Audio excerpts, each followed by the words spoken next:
Our story does not begin with triumph, but with the quiet aftermath of survival. In a world where victory came at unimaginable cost, where a planet narrowly escaped annihilation only to find itself poisoned from within, we return to a place that should feel like salvation, but instead tastes of ash and regret. This is the world 2 years after Meteor, 2 years after heroes saved everything and lost so much in the process. This is the world of Final Fantasy VII, Advent Children, where the boundary between ending and beginning blurs into something uncertain, where memory becomes both anchor and prison, and where a silver-haired warrior who should be dead walks again among ruins that refuse to forget. The northern crater stretches before us, that ancient scar where an alien entity called Jenova fell from the sky 2,000 years ago, where the planet's crust cracked and never fully mended. A Shinra helicopter hovers above the wasteland, its rotors cutting through air thick with memory and danger. Inside, 2 Turks named Tseng and Elena search through the crater's depths for something specific, something the Shinra Corporation desperately needs, even though the company itself barely survived the cataclysm that nearly destroyed the world. They move carefully through passages carved by impact and time, their flashlights cutting through darkness that feels alive with hostile intent. They find what they came for in a sealed chamber deep within the crater's heart, the remains of Jenova, or what is left of them after Strife tore through Sephiroth's final forms and scattered his consciousness across the livestream. The Turks secure the container with practiced efficiency, professionals completing a task without dwelling on its implications or the danger it represents. But as they turn to leave, something shifts in the shadows around them. 3 figures emerge from darkness that should be empty, their silver hair catching what little light penetrates this deep, their green eyes glowing with an illumination that comes from within, rather than any external source. Kadaj, Loz, and Yazoo manifest as if the crater itself birthed them, as if they condensed from malice and memory given physical form. They are young men, barely more than teenagers in appearance, but there is something wrong about them, something that makes the Turks' instincts scream danger even before weapons are drawn.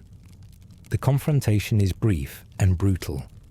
These silver-haired strangers move with speed that should be impossible, strength that defies their slender builds, coordination that suggests they share a single mind distributed across 3 bodies.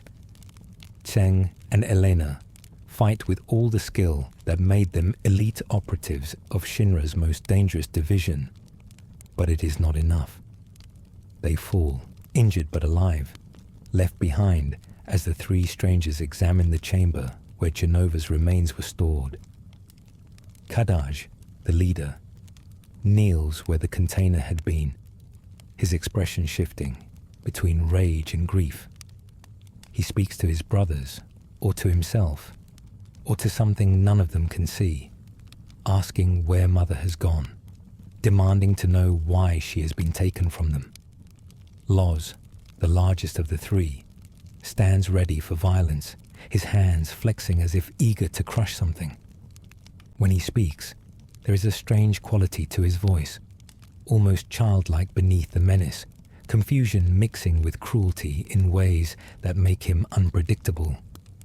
Yazoo, tall and eerily calm, simply watches with eyes that betray calculation beneath their cold surface, though occasionally something like dark amusement flickers across his features, cruelty that takes pleasure in others' confusion. They confer briefly in the darkness, reaching some unspoken agreement, and then they leave, moving up through the crater toward the surface and the world beyond, beginning a hunt that will shake the fragile peace humanity has built upon the ruins of Shinra's empire. The scene shifts abruptly, pulling us from the northern crater's ancient darkness into the harsh sunlight of the present day. We see Edge, The new settlement built on the outskirts of what used to be Midgar, that vertical city of metal plates and desperate slums where our story began years ago. Midgar itself is gone, or nearly so. The upper plate that once blocked out the sky for those below now collapsed into a mountain of twisted steel and shattered dreams. The destruction from Meteor was total. The city that represented humanity's technological pinnacle reduced to a monument of hubris and loss. But survivors do what survivors always do. They rebuild. Edge rises from the wasteland like a promise, or perhaps a warning. Buildings constructed from salvaged materials standing alongside newer structures that suggest hope for something better. The settlement lacks Midgar's oppressive grandeur. Its architecture more horizontal than vertical, more communal than segregated. No massive plates separate the wealthy from the poor here. No artificial ceiling denies sunlight to those deemed expendable by corporate logic. It is modest, this new city, built by people who lost everything and are trying to create something that will not collapse under the weight of its own ambition. At its center stands a monument, a statue commemorating the day Meteor nearly ended the world and the mysterious force that turned it aside at the last possible moment. But Edge is not the utopia its founders hoped to build. A plague walks its streets, invisible and inexorable, turning this settlement of survivors into a city of the dying. They call it Geostigma, the planet scar syndrome, and it manifests as black lesions on the skin that weep dark fluid, as weakness that steals strength from those already exhausted by survival, as pain that has no cure and shows no mercy. The disease does not discriminate, but it seems to prefer the young, children whose immune systems cannot fight off whatever poison has infected the lifestream itself. Parents watch their children waste away, helpless to stop the progression, unable to do anything but offer comfort as the sickness takes its inevitable course. The plague's origins are hotly debated among those trying to understand it. Some believe it is Mako energy, the very substance Shinra extracted from the planet for decades, finally revealing its toxic truth now that the extraction has stopped. Others whisper that it is the planet's revenge, punishment for humanity's exploitation, a culling of the species that nearly destroyed everything in its pursuit of progress and comfort. A few, those who understand more about what happened 2 years ago, recognize that Geostigma is connected to the lifestream that surged to stop Meteor. That same life force that saved the world also carried contamination from an alien source, from Jenova's cellular legacy and Sephiroth's lingering will, merged into something new and terrible. The truth, as often happens, is more complex and more horrifying than any single explanation. When Meteor descended and Holy rose to meet it, when the lifestream itself erupted from beneath the planet's surface to reinforce the defensive magic, it carried with it fragments of Jenova that had been scattered through the planetary consciousness. Sephiroth's spirit, refusing to dissolve into the collective as all spirits should, had poisoned portions of the lifestream with his will and Jenova's mimetic legacy. Those who came into contact with this tainted life energy contracted Geostigma, their bodies trying to fight off an infection that operates on levels beyond the merely physical, an attack on the very concept of self that manifests as visible decay. Among the infected is a young boy named Denzel, 10 years old and marked by loss long before the sickness claimed him. His story begins 2 years earlier, on the day Sector 7's plate fell, when Shinra murdered thousands to eliminate a handful of resistance fighters and send a message about the cost of opposing corporate power. Denzel lived on the plate with his parents, a comfortable, middle-class existence insulated from the poverty and desperation of the slums below. His father worked for Shinra, a company man who believed in the corporation's vision of progress and prosperity, who never questioned where the power came from or what it cost to generate. The day of the plate's fall, Denzel's father received advance warning, confirmation that Shinra was going to drop Sector 7 to eliminate Avalanche's base of operations.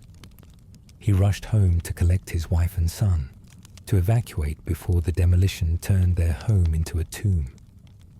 But Denzel's mother, Chloe, could not simply abandon their neighbors and friends, could not save herself while leaving others to die in ignorance.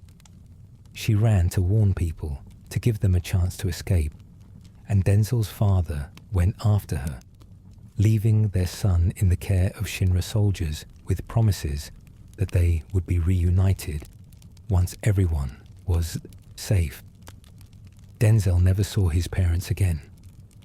The plate fell, tons of metal crushing everything beneath it in an instant, and in the chaos and horror that followed, the boy found himself alone in Sector 5 with no home to return to and no family to care for him. He survived through resourcefulness and the occasional kindness of strangers, joining groups of orphans who scavenged the ruins for salvageable materials that could be traded for food. Life in post-meteor Midgar was brutal for everyone, but for children without protection or resources, it was a daily struggle against starvation and violence and the simple erosion of hope. One day, wandering through the remains of Sector 5, Denzel collapsed near an old church, his body finally surrendering to exhaustion and malnutrition and the early stages of geostigma that he did not yet recognize. He found a motorcycle parked near the church, sleek and clearly expensive, with a phone attached to it. Delirious, he tried to dial his parents' number, the one from their Sector 7 home, before remembering that home no longer existed, that his parents were almost certainly dead, that he was truly alone. Instead, he redialed the last number the phone had called, reaching a woman who answered with surprise and joy, mistaking him for someone named Cloud. Tifa Lockhart heard the confusion in the boy's voice, heard him collapse mid-sentence, and tracked the phone's location to find Denzel unconscious near the church, where flowers somehow still grew despite the sunless gloom. She brought him back to Seventh Heaven, the bar she had reopened in Edge, the new version of the establishment that had served as Avalanche's headquarters before Shinra destroyed it, along with the sector. When Denzel woke, he found himself in a bed, clean and cared for, with Tifa watching over him with concern that felt almost maternal. Cloud Strife arrived shortly after, drawn by Tifa's call, and when he saw Denzel, something in his expression shifted. He told Tifa that the boy had been found near Aerith's church, in that place where the last ancient had tended flowers that should not have been able to grow. He believed, or wanted to believe, that Aerith had somehow brought them this child, that she had given him a chance to save someone when he had failed to save her. It was not rational, this belief, but grief and guilt rarely are. Despite Tifa's concerns about taking on the responsibility of another child when they already cared for Marlene, Barrett's adopted daughter, Cloud, was adamant. Denzel stayed, becoming part of what they called their family, even if that family structure was more complicated than the word usually implied. Seventh Heaven itself stands as testament to both continuity and change. The bar occupies the ground floor of a modest building in Edge, its interior warm and welcoming in ways the original location never quite managed despite Tifa's best efforts. She runs it as both business and haven, serving drinks and food to workers and travelers while providing a home for Marlene and Denzel. The basement, once Avalanche's secret headquarters, where they planned reactor bombings and revolution, now serves as storage and living space. Weapons replaced with everyday domestic life. On the surface, it looks like Tifa has found peace, has built something normal and sustainable from the ashes of everything that came before. But Cloud Strife does not live at Seventh Heaven. Not really. He maintains a room there, keeps some possessions in a space that Tifa clearly set aside for him, but he is rarely present.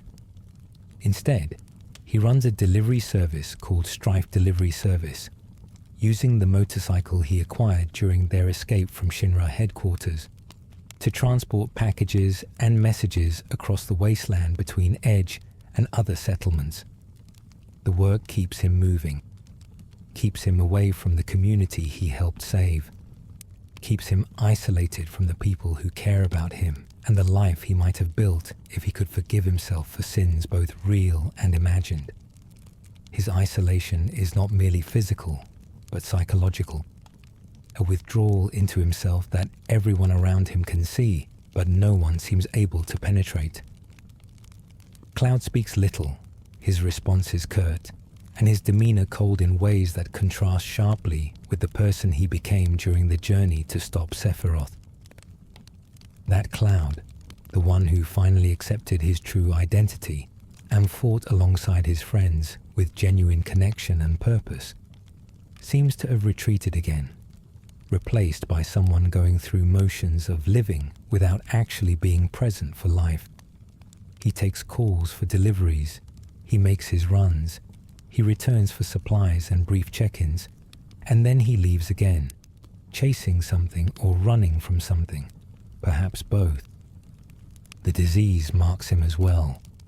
Cloud has contracted Geostigma, the black veins visible on his left arm when he removes the sleeve that usually conceals them, spreading from his forearm toward his shoulder in patterns that suggest organic growth, or perhaps infection's progress. He tells no one, conceals the symptoms beneath long sleeves and excuses about being busy, maintaining his distance in part to prevent others from discovering his condition.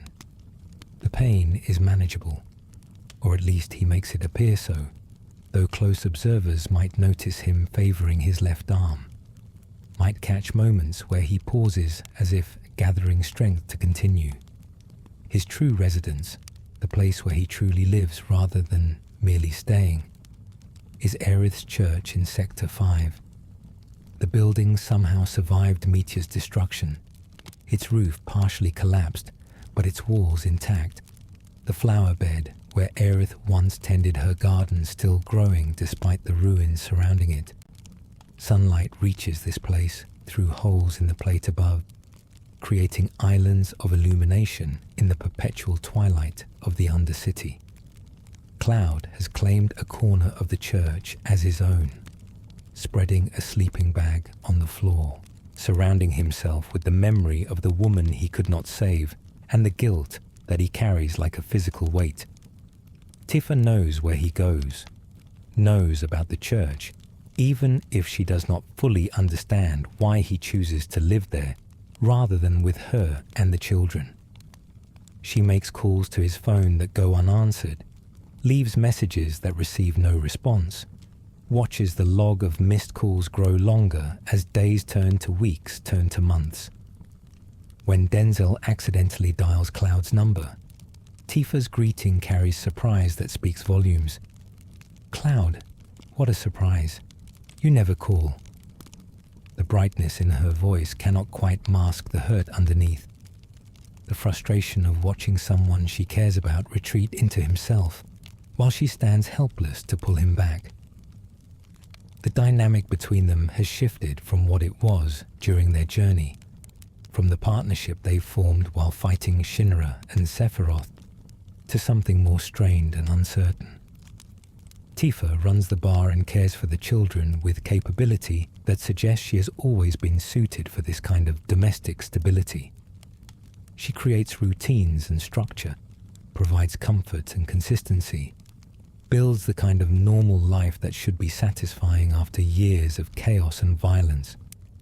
But there is weariness in her expression when she looks at Cloud's empty room.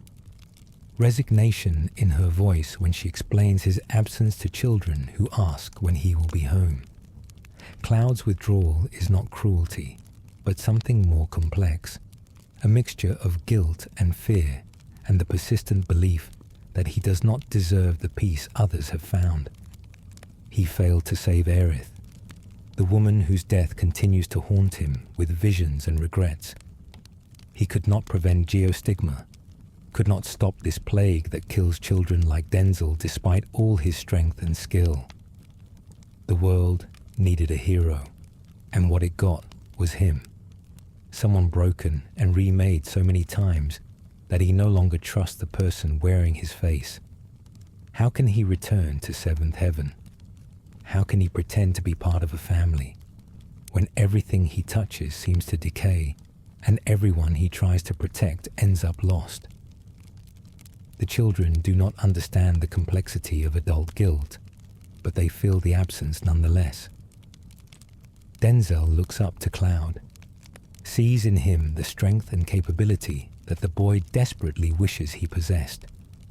He treasures the moments when Cloud returns, when the delivery man shares stories of places he has seen during his travels, painting pictures of a world beyond Edge's boundaries that seems almost impossibly vast to a child who has known only the confined spaces of Midgar's sectors.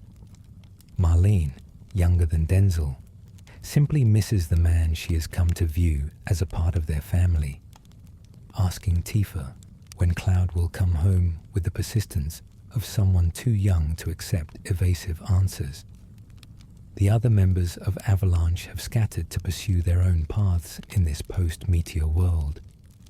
Barrett Wallace travels constantly, working with Reeves' World Regenesis organization to locate alternative energy sources that might replace Mako without requiring the planet's life force to be extracted and processed.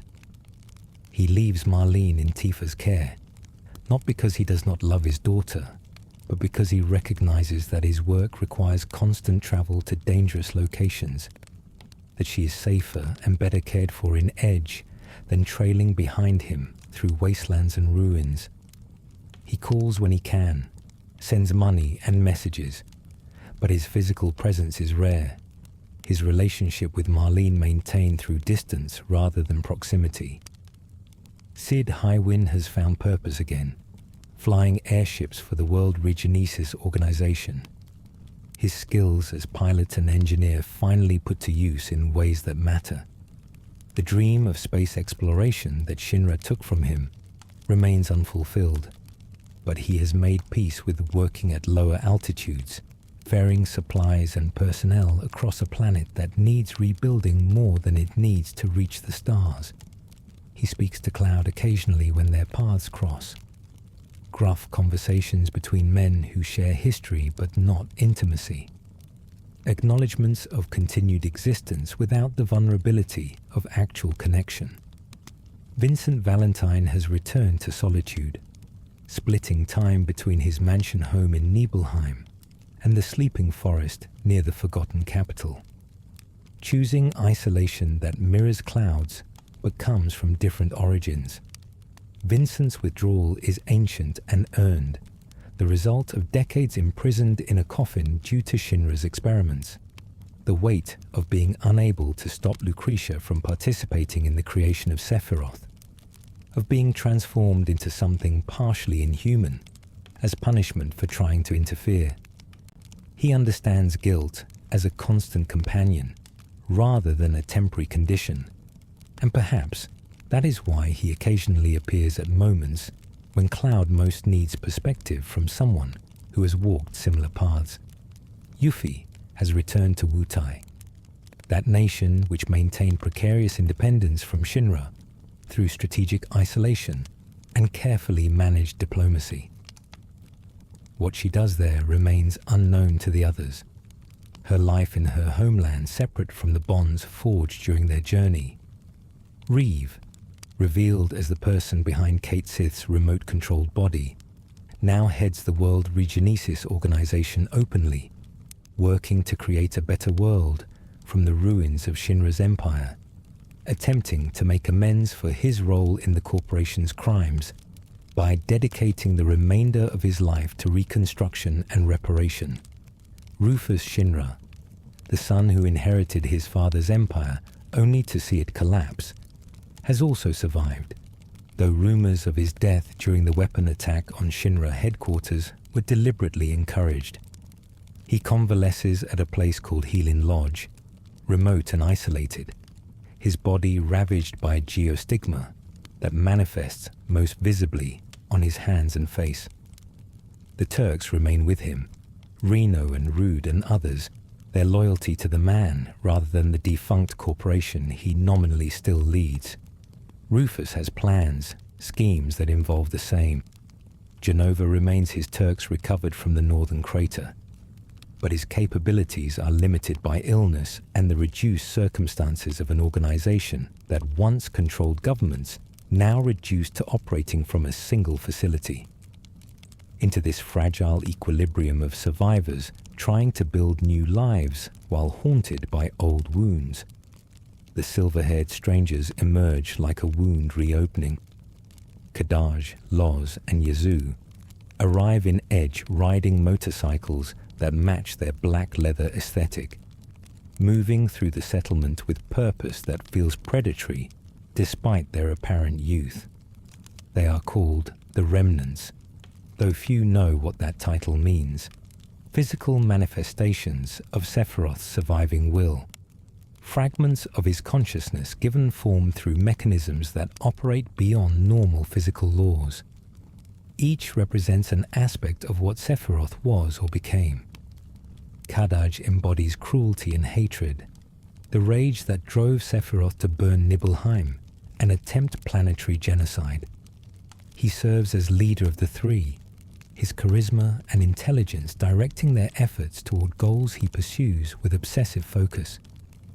Loz represents physical strength and childlike simplicity, powerful and dangerous, but also vulnerable in ways that manifest as tears when he is confused or hurt. Yazoo personifies the cold precision and allure that made Sephiroth legendary, calm where his brothers are passionate, calculating where they are impulsive. Together, they form something incomplete, pieces of a whole that seek reunion with themselves and with the entity they call Mother. They are searching for Jenova's remains, driven by instinct they cannot fully articulate to find the cells that will allow them to complete what they call the reunion, to bring Sephiroth back into the world in physical form, rather than as mere presence within the poisoned lifestream. Their search is complicated by ignorance of what they are and what they should do once they find what they seek. Kadaj experiences this uncertainty as frustration, as anger at being incomplete, at being a puppet dancing to impulses he can sense but not fully understand. He does not know Sephiroth, not really, but he can feel his presence, can sense that he is somehow insufficient, that he exists only to serve a purpose he was not told. Their first move is to intercept Cloud, gambling that the man who defeated Sephiroth might know where Jenova's remains are hidden. They catch him on the highway outside Edge, their motorcycle surrounding his as Kadaj casually makes a phone call, asking to speak to the president. Loz and Yazoo engage Cloud directly, summoning creatures called Shadow Creepers, dark beings that emerge from nothing to attack with claws and teeth, forcing Cloud to defend himself while maintaining control of his motorcycle at high speed. The fighting is spectacular and pointless, the Remnants testing Cloud's capabilities without truly trying to kill him. Kadaj observing to assess whether this man knows anything useful. Cloud fights them to a standstill, despite being outnumbered and infected with geostigma, his enhanced reflexes and combat training allowing him to match their speed and strength, even when circumstances favor his opponents. But the battle ends without resolution, Kadaj calling off the Shadow Creepers and leading his brothers away, leaving Cloud alone on the highway to wonder what just happened and what it means. The encounter disturbs him on levels he cannot immediately articulate. Something about the remnant's appearance and manner, triggering associations with Sephiroth that make his geostigma flare and his vision blur with half-remembered nightmares. Kadaj's next target is Rufus Shinra, the only person besides the Turks who would know where Jenova's remains are hidden. He arrives at Healing Lodge with his brothers, confronting the former president with demands that carry undercurrents of violence barely restrained. Rufus, seated in a wheelchair and wrapped in a white sheet that conceals the extent of his geostigma infection, meets Kadaj's threats with the calm of someone who has already lost everything that mattered and therefore has little left to fear. The conversation between them is a dance of manipulation and counter-manipulation, each trying to extract information while revealing nothing useful. Kadaj explains that geostigma is the planet's way of responding to Jenova's contamination still present in the lifestream, that those infected carry fragments of Mother within them at the cellular level, that their suffering represents a battle being waged inside their own bodies between the planet's natural defenses and the alien influence. He speaks of a second reunion, of gathering all those who carry Jenova's cells to complete something that was interrupted 2 years ago when Cloud destroyed Sephiroth's physical forms. He needs Jenova's actual remains, the original cells, rather than the diluted fragments that exist within infected individuals, to create a proper catalyst for whatever he intends to accomplish. Rufus claims ignorance of Jenova's location, maintaining that the remains were lost during the chaos at the northern crater, that even the Turks do not know where they ended up. It is a lie, one that Kadaj does not fully believe but cannot disprove, and so the confrontation ends in stalemate. Kadaj leaves Rufus alive, calculating that the former president might yet prove useful, that his organization and resources could be valuable if properly leveraged. He warns that Sephiroth is coming back, that the world should prepare for his return, and then he departs with his brothers, leaving behind Reno and Arud to report the encounter to Rufus and plan their next moves. The remnants establish themselves at the Forgotten Capital, that place where the Cetra once lived, and where Aerith died on Sephiroth's blade. The ruins are ancient and beautiful, crystalline structures that seem to grow from the earth rather than being constructed upon it.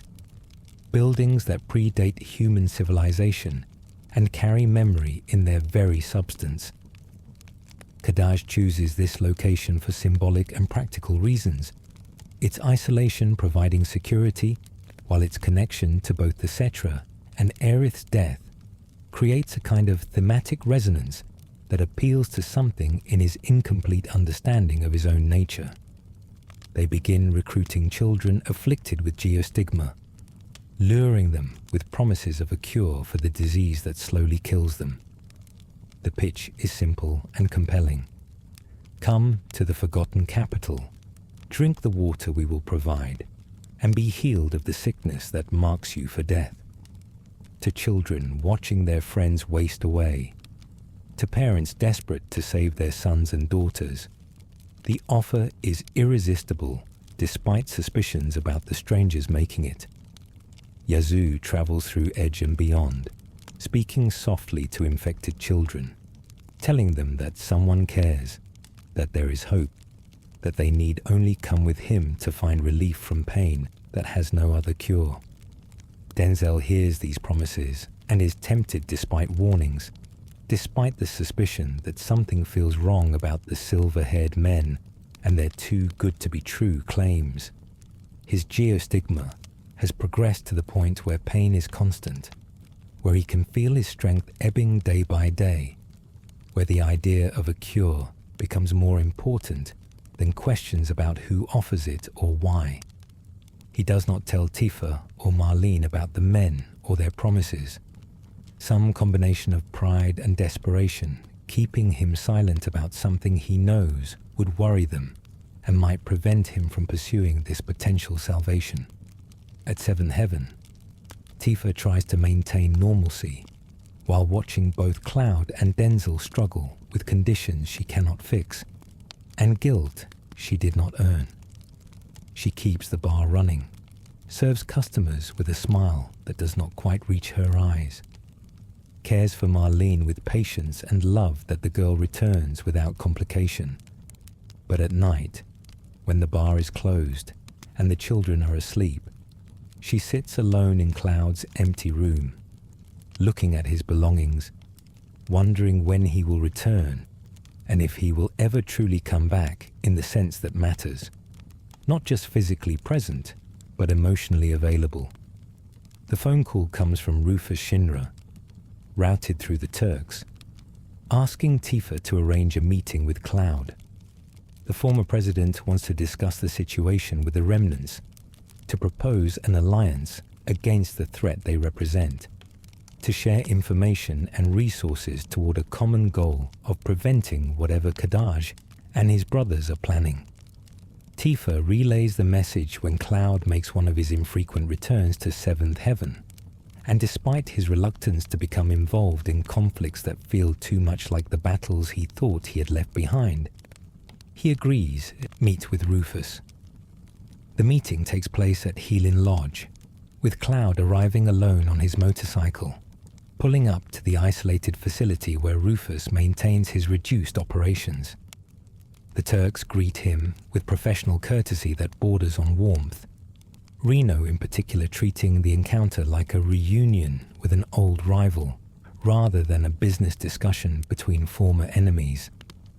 They escort Cloud to Rufus, who remains in his wheelchair, his face partially obscured by the sheet draped over his body, his hands visible and marked with the dark veins of advanced geostigma.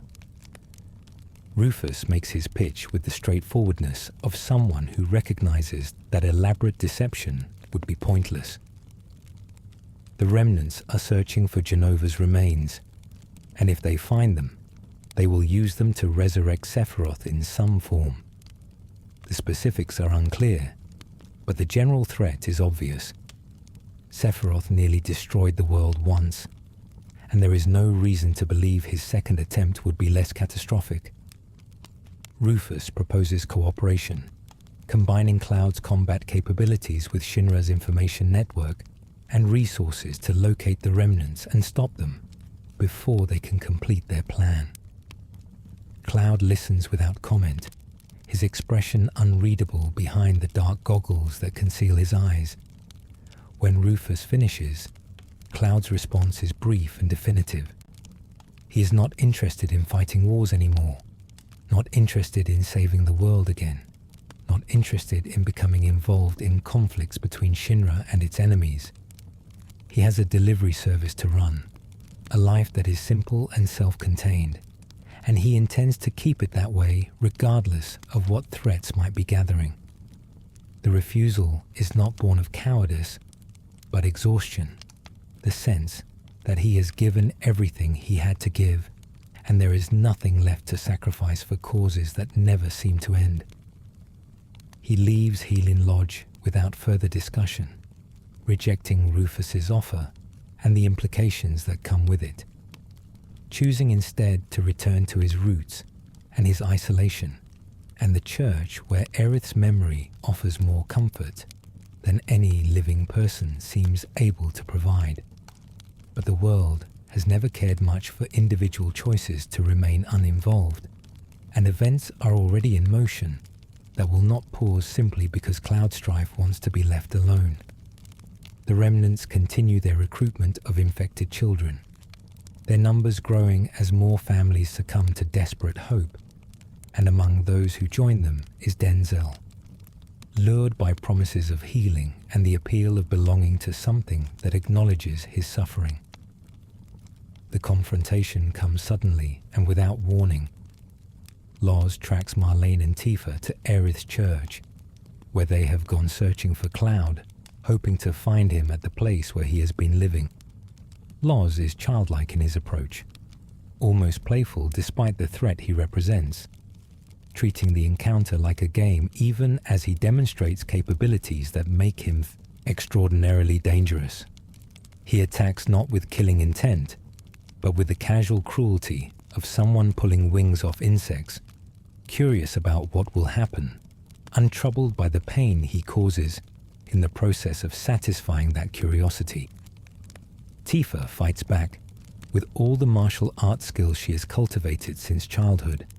Her strikes fast and powerful, her movements fluid and precise. She has not spent the last 2 years serving drinks and caring for children. She is trained, maintaining the combat edge that kept her alive during their journey to stop Sephiroth. But Loz is something else entirely. His strength and speed beyond what normal training can achieve. His body enhanced by whatever process created the remnants from Sephiroth's fractured will. He blocks her attacks with ease, counters with force that sends her crashing into the church's walls, and no matter how hard she fights, she cannot match the raw power he brings to bear. The fight ends with Tifa unconscious among the flowers, her body battered by an opponent whose capabilities exceeded anything she anticipated. Loz takes Marlene without ceremony, lifting the frightened girl and carrying her away, while Tifa lies helpless to stop him.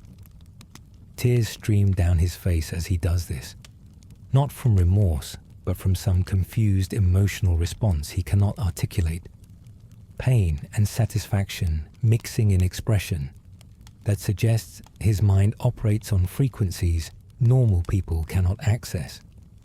He also collects the materia that Tifa had been carrying, powerful orbs of crystallized lifestream that Cloud has been collecting, adding them to the remnants' growing resources. When Cloud finally arrives at the church, drawn by some instinct or perhaps by Aerith's lingering presence trying to warn him, he finds Tifa among the flowers, injured but alive, and Marlene missing. His geostigma chooses that moment to flare, pain lancing through his infected arm as black veins spread and his vision blurs with hallucinations of Sephiroth's face mocking him from somewhere between memory and present reality. He collapses, his body finally surrendering to the disease he has been concealing and ignoring, consciousness fading as Tifa stirs and reaches for him, with her own injuries still bleeding. They lie together in the flower bed, where Aerith once grew beauty in defiance of Midgar's gloom. Two people who should be capable of saving themselves reduced to wounded vulnerability by enemies they did not anticipate, and illness they cannot fight. The Turks find them there, Reno and Rude, arriving to collect the fallen fighters and transport them back to Seventh Heaven. They explain while Cloud drifts in and out of consciousness that the children have been taken to the forgotten capital, that Kadaj has gathered dozens of infected young people for purposes that remain unclear but are certainly nothing good.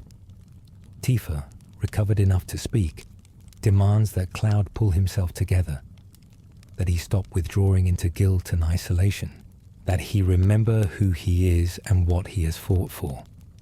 She accuses him of running away, of choosing to dwell in the past rather than living in the present, her frustration finally boiling over into anger that she has been holding back for months. Cloud cannot argue with her assessment because she is right, but knowing she is right does not automatically provide the strength or will to change. He leaves Seventh Heaven again, not returning to his delivery routes, but heading toward the forgotten capital, toward the place where Aerith died, and where the remnants are gathering their army of infected children. He does not know what he will do when he arrives, does not have a plan beyond finding Marlene and the others, but at least he is moving towards something, rather than simply away from everything. The motorcycle carries him across wastelands and through ruins, the landscape passing in a blur of desolation that mirrors his internal state. Vincent Valentine intercepts him before he reaches the forgotten capital, emerging from the shadows of the sleeping forest with timing that suggests he has been watching and waiting for this moment. They speak briefly, Cloud still dealing with pain from his geostigma flare and confusion about what he is supposed to do. Vincent shares information about the remnants, explaining that Tseng and Elena are still alive despite their injuries, that the threat Kadaj and his brothers represent is real and immediate, that choosing not to fight will not make the danger disappear. Vincent's words carry the weight of experience earned through decades of guilt and isolation. He tells Cloud that sins may be difficult to forgive, but this does not mean one should stop trying to atone. The advice comes from someone who has lived with self-recrimination far longer than Cloud has been alive, who understands intimately the temptation to withdraw from a world that demands more than you believe you can give. But Vincent also knows that isolation does not provide the peace it promises, that running from responsibility only increases the distance you must eventually travel to return to yourself. He offers no easy solutions, makes no claims that fighting the remnants will cure Cloud's guilt or heal his geostigma, but he makes clear that avoiding the problem will solve nothing. Cloud continues toward the forgotten capital, Vincent's words echoing in his mind alongside Tifa's accusations and his own persistent sense of inadequacy. The landscape transitions from wasteland to something stranger as he approaches the ancient Cetra ruins, vegetation growing thicker and stranger, water flowing in streams that carry bioluminescence, the very air seeming to vibrate with residual energy from civilizations that preceded humanity by millennia. This was Aerith's destination on that final journey, the place where she came to pray for Holy to counter Sephiroth's meteor, where she knelt before an altar surrounded by water and was murdered from above by the man she sought to stop. The forgotten capital spreads before him in twilight beauty, crystalline structures rising from pools of luminous water, architecture that seems to grow organically rather than being constructed according to plans or blueprints. The buildings are empty now, have been empty for 2,000 years, their Tetra builders extinct or transformed into the collective consciousness that flows through the life stream. But the ruins remember, their substance infused with echoes of what was lost when Jenova fell from the sky and nearly destroyed the ancient civilization before they managed to seal it away. Walking through these streets feels like trespassing in a cathedral, disturbing the peace of a graveyard that was never meant for human feet. Kadaj has gathered the children in the central plaza, dozens of them ranging in age from very young to teenagers, all marked with the dark veins of geostigma infection, all desperate for the cure they have been promised. Denzel stands among them, his face drawn with pain, but his eyes bright with hope that something here will end the suffering that has defined his existence since Sector 7 fell. Marlene is also present, uninfected herself but held as hostage and leverage against Cloud's interference, her frightened expression making clear that she understands the danger of her situation, even if she does not comprehend the larger forces at work. Kadaj addresses his assembled audience with the charisma of a prophet, or perhaps a cult leader, his voice carrying across the plaza with clarity that seems enhanced beyond merely physical volume. He speaks to them of suffering and injustice, of a world that has forgotten them, of adults who claim to care but do nothing to stop their pain. He promises them healing and belonging, tells them they are special, that they carry something precious within them that the planet seeks to destroy, but that he will help them preserve. His words are manipulation wrapped in partial truth, exploiting genuine suffering to serve purposes the children cannot understand. He holds up a container, explaining that it contains water from the springs that flow through the forgotten capital, water that has been purified and enhanced, that will cure their geostigma and make them whole again. The children surge forward eagerly, desperate to drink, to end the disease that kills them slowly, and Kadaj distributes the water with gestures that parody benediction, or perhaps mockery of it. They drink deeply, gratefully, and for a moment nothing happens. Then the transformations begin, subtle at first but accelerating, their eyes taking on a distant quality, their expressions smoothing into something like serenity but emptier, their individual personalities subsumed into a collective state that responds to Kadaj's will rather than their own. The water is not medicine, but catalyst, using the Jenova cells already present in their Geostigma-infected bodies to create a form of mental control, overwriting their individual consciousness with fragments of the reunion instinct that drives Kadaj himself.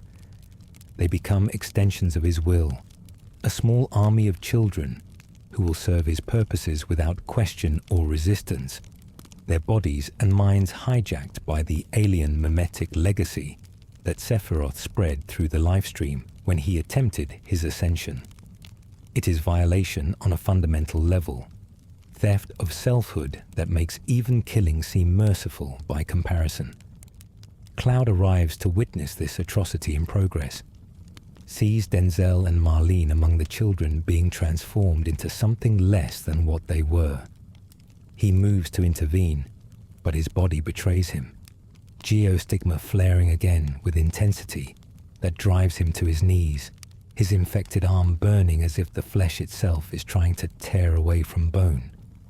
He sees Sephiroth's face superimposed over his vision, hears mocking laughter that comes from inside his own head, and for a moment he is back at the northern crater watching Aerith die again and again in loops of memory and hallucination that refuse to distinguish between past and present. Kadaj notices Cloud's arrival and collapse with satisfaction that borders on glee. He approaches the fallen warrior, kneeling beside him with expression of full sympathy, speaking words meant to wound rather than comfort. He observes that Cloud looks ill, that perhaps he too should drink the water, that joining them would end his suffering and finally give him the peace he seeks. The taunt is cruel and effective, reminding Cloud of his weakness, of his infection, of all the ways he has failed to live up to the heroism others attribute to him. Kadaj reaches out as if to help Cloud stand, but the gesture is mockery rather than assistance, and Cloud has neither strength nor will to accept it, even if it were genuine. The scene shifts to Edge, where the remaining members of Avalanche have assembled at 7th Heaven in response to Tifa's calls for help.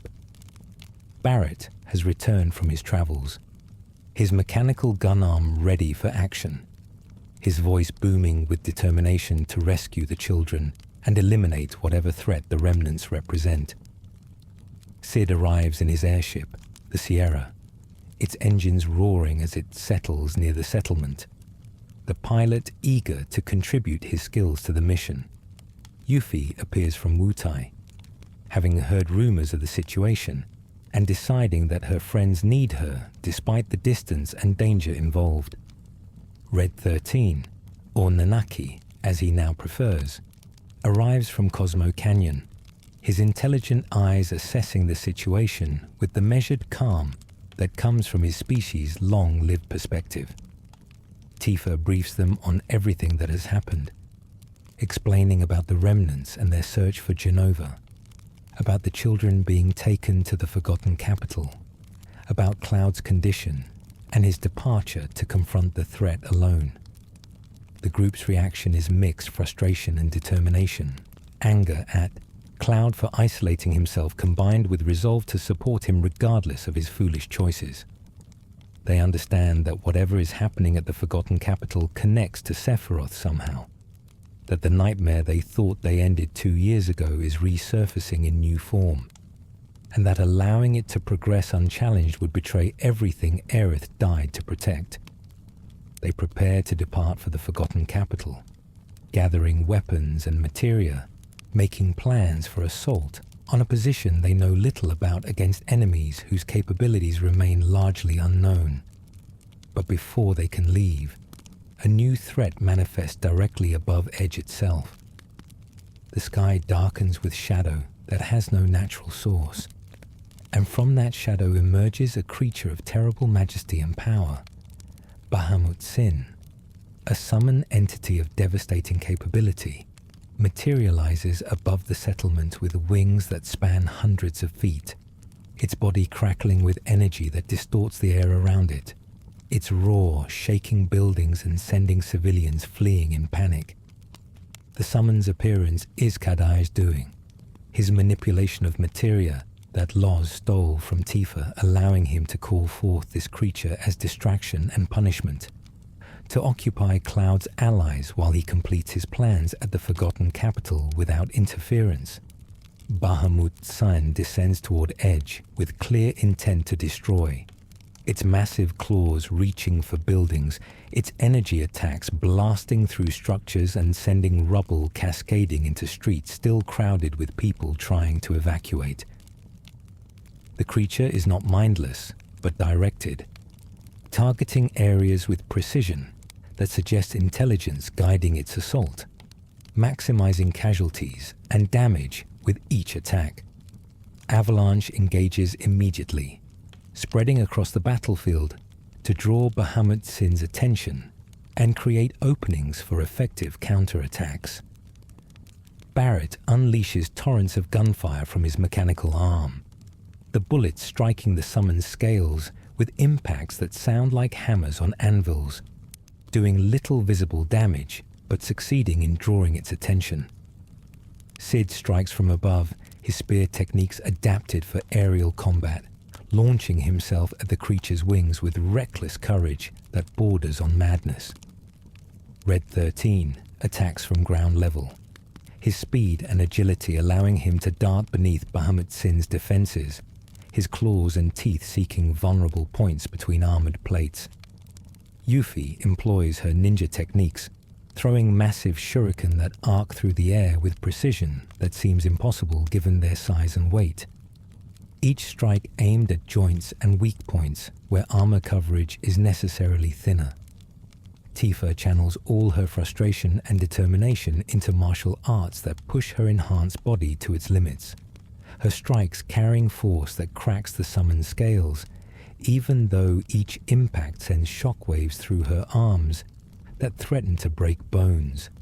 But despite their combined efforts, despite the skill and power they bring to bear, Bahamut Sin is stronger, more durable, more dangerous than anything they have faced since the weapons that emerged during Meteor's approach.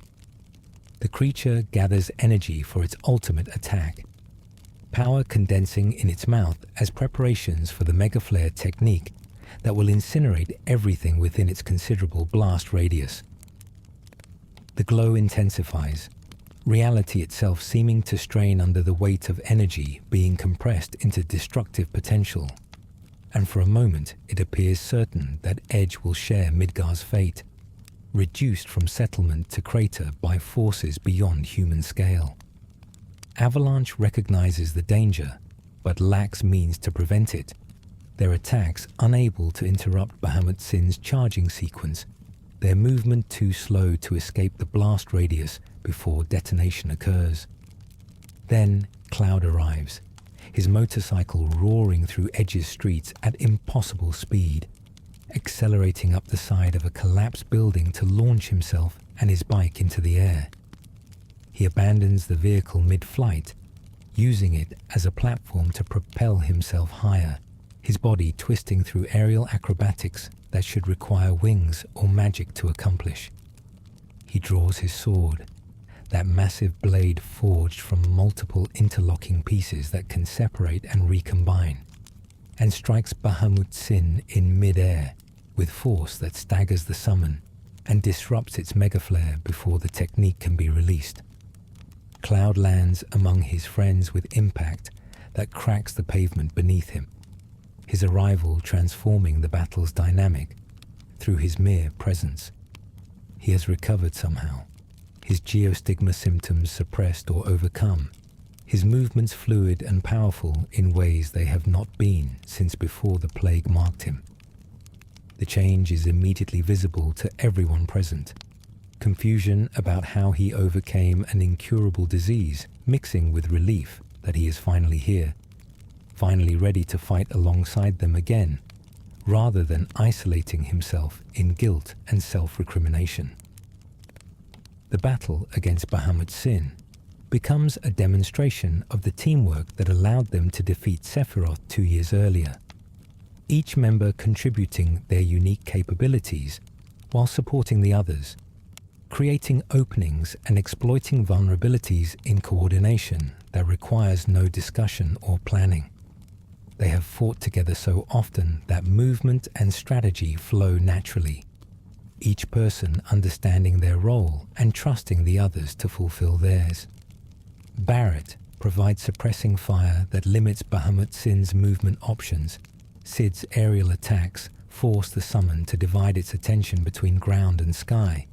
Red 13 and Yuffie harry its flanks, while Tifa strikes at its legs to compromise stability. Cloud becomes the focal point of their assault, the blade around which the others orbit, drawing Bahamut Sin's primary attention, while his companions create the conditions for decisive strikes. He moves with confidence that was absent during his months of isolation, his combat instinct sharp and his determination absolute. The sword techniques he employs blur together almost too fast to perceive, each strike flowing into the next, building momentum and power until his attacks carry force that staggers even a creature of Bahamut Sin's mass and durability. The final sequence begins with Cloud positioning himself directly beneath the summon, timing his movement to coincide with attacks from his companions that force Bahamut Sin's attention elsewhere. He launches himself upward with explosive force, his limit break technique activating as excess spiritual energy manifests as visible aura around his body. The others respond instantly, recognizing what he intends, each member throwing him higher through aerial maneuvers that defy normal physics, passing him between them like a projectile being accelerated through successive stages. Barret catches Cloud and hurls him upward with strength enhanced by mechanical augmentation. Tifa intercepts and adds her own force to his trajectory, her precise timing ensuring maximum efficiency. Red 13 leaps from a building's wall to provide another boost. Yuffie's shuriken serves as momentary platform. Cid's spear propels him higher still, and then Cloud is above Bahamut Sin, looking down at the creature that threatened everything, his sword raised for the strike that will end this confrontation. He falls like judgment, blade leading, all the force of his enhanced body and accumulated momentum focused into a single point of contact that pierces through Bahamut Sin's head and erupts from his chest. The summon convulses, energy bleeding from the wound in colors that do not exist in natural spectra. And then it begins to dissolve, its physical form breaking down into raw magic that disperses harmlessly into the atmosphere. Cloud rides the dissipating energy down, landing among his friends with the satisfaction of a task completed and a threat neutralized.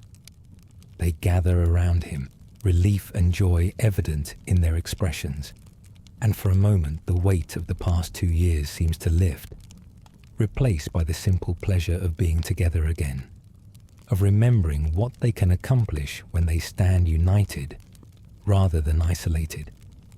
But the celebration is brief, interrupted by realization that this was a distraction, that while they fought Bahamut Sin in Edge, Kadaj has been advancing his plans at the Forgotten Capital without interference.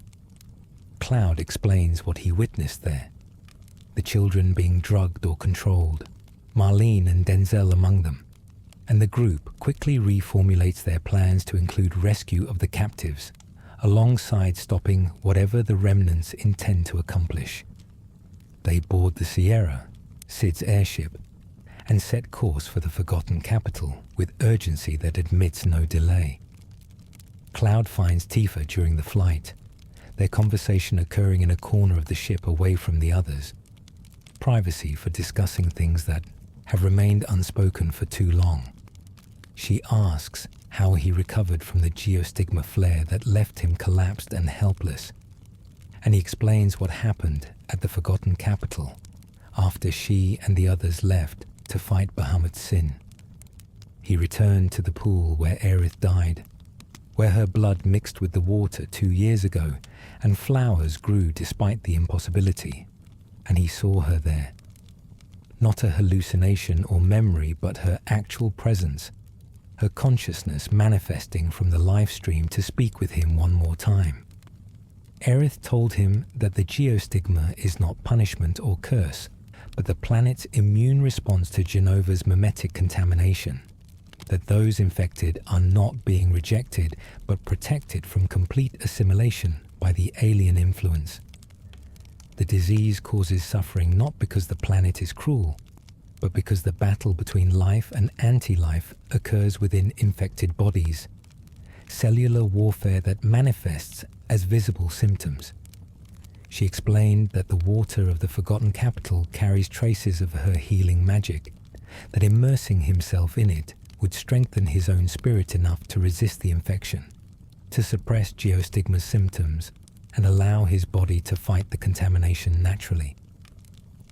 He followed her instruction, submerging in the pool where she died, and felt the disease's grip loosen, the pain receding as his spiritual resistance increased. But more than physical healing occurred in that moment. Aerith spoke to him about forgiveness and moving forward, about how dwelling in guilt serves no one and dishonors what was sacrificed to give him a chance to continue living. She told him that she never blamed him for her death, that she made her choices with full awareness of the risks, that his guilt is self-imposed rather than something she would want him to carry. She asked him to protect their friends, to look after the children, to live the life she cannot in ways that honor her memory rather than being imprisoned by it. Her presence faded after that, returning to the life stream from which she had temporarily emerged, leaving Cloud alone in the pool with water that no longer hurt to touch, and a burden of guilt that, while not entirely lifted, had become bearable enough to allow forward movement. He climbed from the pool healed in body and partially healed in spirit, ready to fight again, not because he believes himself capable of saving everyone, but because trying is better than surrendering to despair. Tifa listens to this explanation with expression that cycles through relief and sorrow and something like hope, and when he finishes, she simply embraces him, no words necessary to communicate that his return is what matters most. The Sierra approaches the forgotten capital as twilight deepens into night, the crystalline structures glowing with bioluminescence that creates an ethereal atmosphere inappropriate to the violence about to unfold. Kadaj and his brothers have moved to the outskirts of the ruins. Their assembled army of controlled children arranged in formation that suggests military precision, despite their youth and civilian backgrounds. The remnants stand at the center, waiting with patience that suggests they knew Avalanche would come, that this confrontation was anticipated and perhaps even desired as a necessary step toward completing their larger goals. Cloud dismounts from the airship alone, choosing to face the remnants directly, while his companions secure the children and prevent them from being used as weapons or shields. He walks through the ruins with his sword ready, each step taking him closer to the plaza where Kadaj waits, the silver-haired young man watching his approach with expression that mixes anticipation and something like sadness. When they are close enough to speak without shouting, Kadaj breaks the silence first, asking Cloud if he thinks he can save everyone, if he truly believes his presence makes any difference to outcomes that were determined long before he arrived. Cloud's response is simple and direct. He does not need to save everyone, does not claim to be capable of preventing all suffering or stopping every threat. He just needs to stop Kadaj and his brothers, to rescue the children, to prevent Sephiroth's return. The answer seems to satisfy something in Kadaj, confirming expectations about Cloud's character and resolve, and he signals his brothers to begin. Loz and Yazoo move to intercept the other Avalanche members, engaging them in battles that will determine whether the children can be freed or will remain as hostages to the Remnant's increasingly desperate plans. The fighting erupts across the Forgotten Capital's outskirts, multiple battles occurring simultaneously as each side attempts to achieve objectives that require victory over skilled opponents who refuse to yield. Tifa faces Loz again, their second confrontation allowing her to adapt to his fighting style, to anticipate his movements and counter his raw strength with precision strikes to vulnerable points. She cannot match his power directly, but she does not need to, exploiting his childlike simplicity and tendency toward predictable patterns to create openings for attacks that accumulate damage despite his considerable durability. Loz fights with increasing frustration as Tifa refuses to stay down, his tears flowing as confusion and hurt manifest physically, his emotional volatility making him dangerous in unpredictable ways. He does not understand why people resist, why they will not simply accept what the Remnants offer, why Cloud and his friends insist on interfering with plans they cannot possibly comprehend. His confusion makes him sloppy, allows Tifa to land strikes that leave him staggered, and eventually she delivers a combination that sends him crashing into a crystalline structure with force that cracks both the building and possibly his resolve. Barrett, Sid, and Yuffie engage Yazoo in a running battle across the ruins. The calm Remnant employing a weapon that functions as both gun and energy projector, his shots precise and devastating, each one forcing his opponents to take cover or risk being incapacitated. But 3 against 1 creates problems even for someone of Yazoo's capabilities, their angles of attack preventing him from maintaining defensive position, forcing him to move constantly or risk being flanked and overwhelmed. He fights with cold efficiency, wasting no movement, expending no effort on flourishes or demonstrations, purely functional combat that seeks to eliminate threats with minimum resource expenditure. But efficiency cannot overcome determination backed by experience and teamwork earned through years of fighting together. Barrett's suppressing fire limits Yazoo's movement options. Sid's aerial attacks force him to watch both ground and sky, and Yuffie's ninja techniques exploit the moments of divided attention to land strikes he cannot fully avoid. The accumulated damage slowly degrades Yazoo's combat effectiveness, his movements becoming fractionally slower, his aim marginally less precise, and in combat between enhanced opponents, such minor degradation can prove decisive. Vincent appears from shadows that should not contain sufficient darkness to hide anyone, engaging the shadow creepers that Yazoo summons to supplement his own abilities. The dark beings are no match for Vincent's own transformation capabilities, his ability to assume monstrous forms that channel the results of Shinra's experiments on his body decades ago. He tears through the shadow creepers with savage efficiency, preventing them from supporting Yazoo or threatening the children who remain trapped under Kadaj's mental influence. Red 13 coordinates with Kate Sith, who has arrived on his mechanical Moogle mount despite the absurdity of a robotic cat riding a stuffed creature into serious combat, the two of them working to herd the controlled children away from the battle, creating safe zones where they cannot be accidentally injured by the fighting or deliberately used as human shields. The children resist, their hijacked consciousness interpreting the rescue attempt as attack, but Red 13's patient persistence and Kate Sith's surprisingly effective crowd control techniques gradually move them towards safety despite their opposition. At the battle's center, Cloud faces Kadaj in single combat that quickly escalates beyond anything normal humans could survive or even perceive. They move at speeds that blur their forms, swords clashing with impacts that send shockwaves through the surrounding air, each strike carrying enough force to shatter stone and bend metal. Kadaj fights with the skill that comes from being a fragment of Sephiroth's consciousness, techniques and instincts inherited from the legendary soldier, whose memories shape everything he is.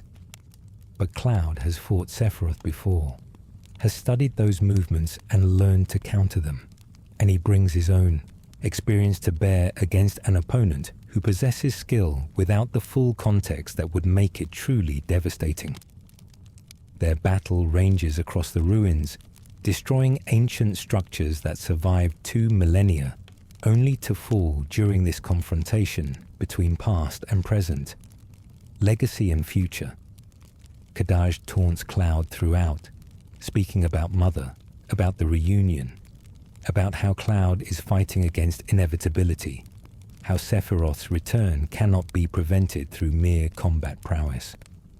He explains that the children carry Jenova cells through their Geostigma infection, that their controlled state makes them components of the reunion, that even if Kadaj himself falls, the process has been initiated and will continue regardless.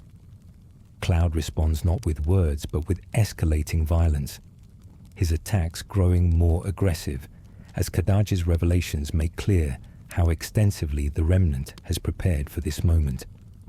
The sword strikes come faster, harder, driven by urgency that admits no holding back, determination to end this fight quickly before Kadaj can implement at whatever final stage his plan requires.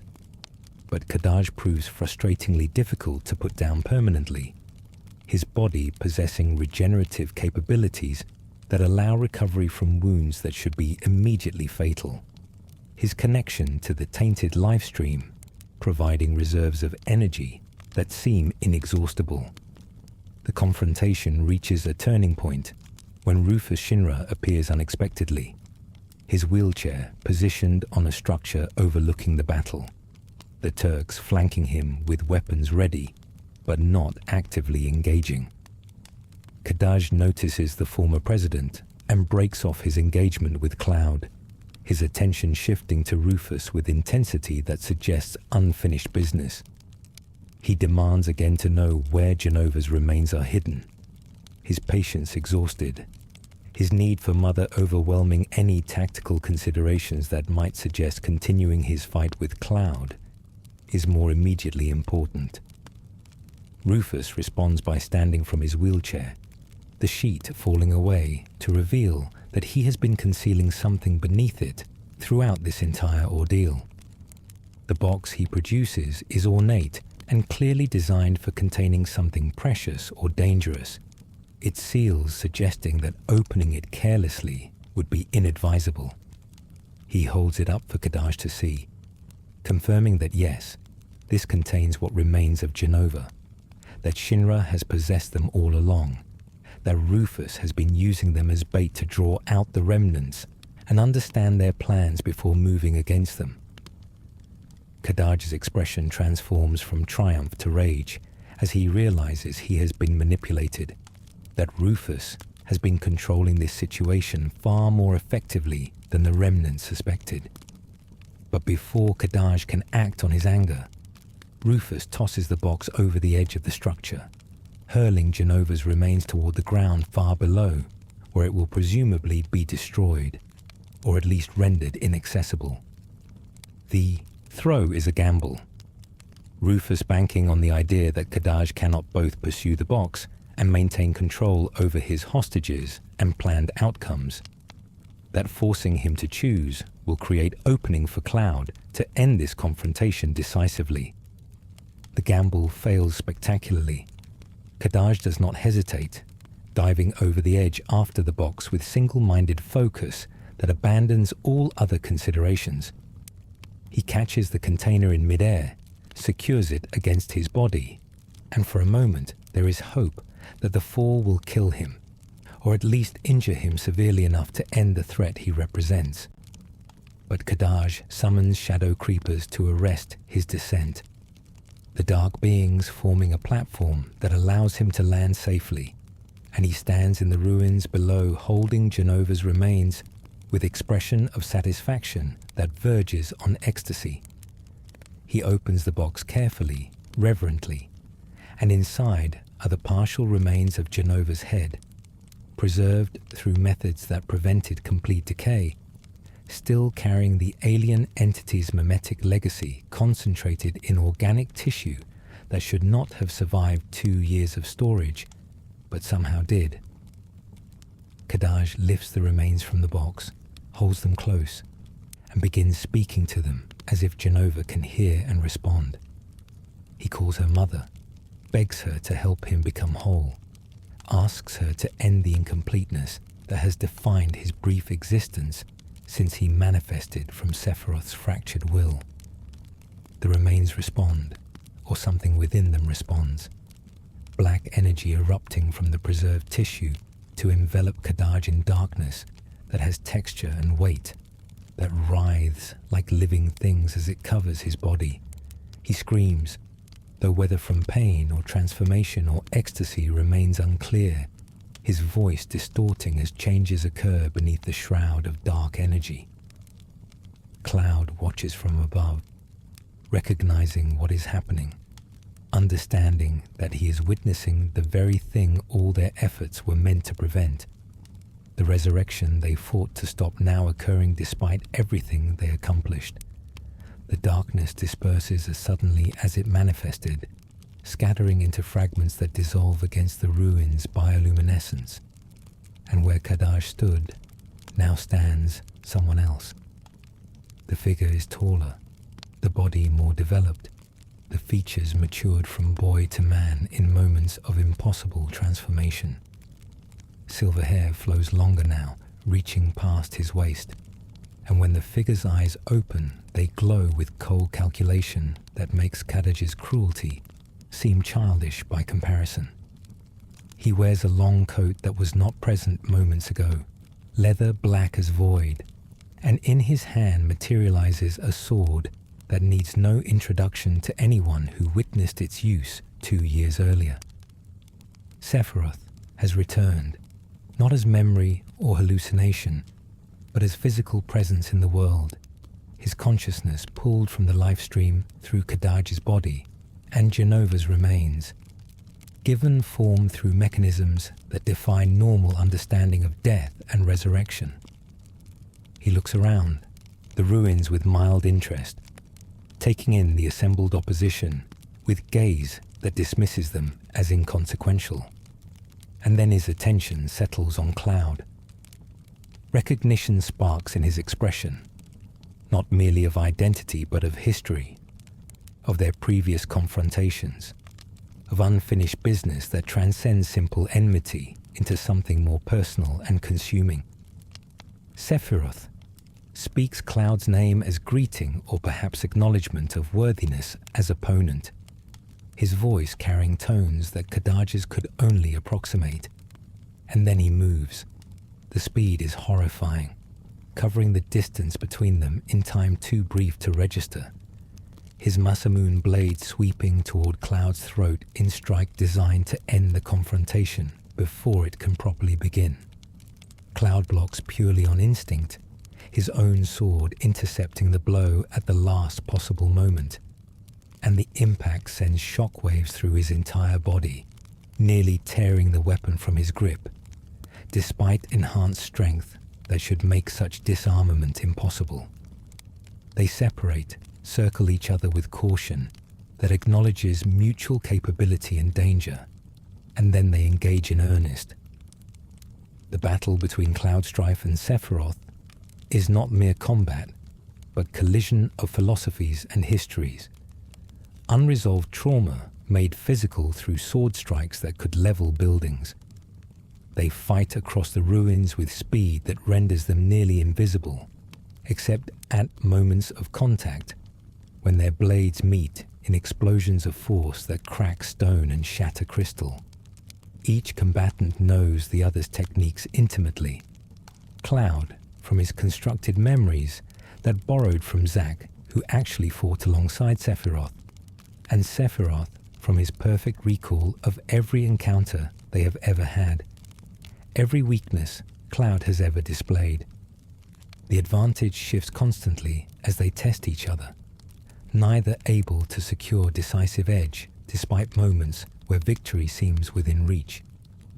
Sephiroth's raw power exceeds Cloud's, his strikes carrying force that drives Cloud backward, that forces defensive positions that cannot be maintained indefinitely. But Cloud's determination exceeds Sephiroth's, his reasons for fighting rooted in connection to others rather than merely personal ambition, giving him reservoirs of will that allow him to push past exhaustion and injury that should force surrender. Their battle ascends, Cloud and Sephiroth, taking their confrontation skyward through leaps and aerial techniques that defy gravity, their fight continuing among the crystalline structure's heights, where footing consists of surfaces that should not support human weight. Sephiroth's advantage increases in three-dimensional combat, his movements in the air more fluid and natural than Cloud's, but Cloud adapts, using the structures themselves as platforms and leverage points, turning architectural features into weapons through creative application of force and momentum. Sephiroth speaks during their exchanges, his words, designed to undermine Cloud's resolve, to remind him of all his failures and inadequacies. He mentions Aerith's death, how Cloud was helpless to prevent it, how she died because Cloud arrived too late to stop what was always going to happen.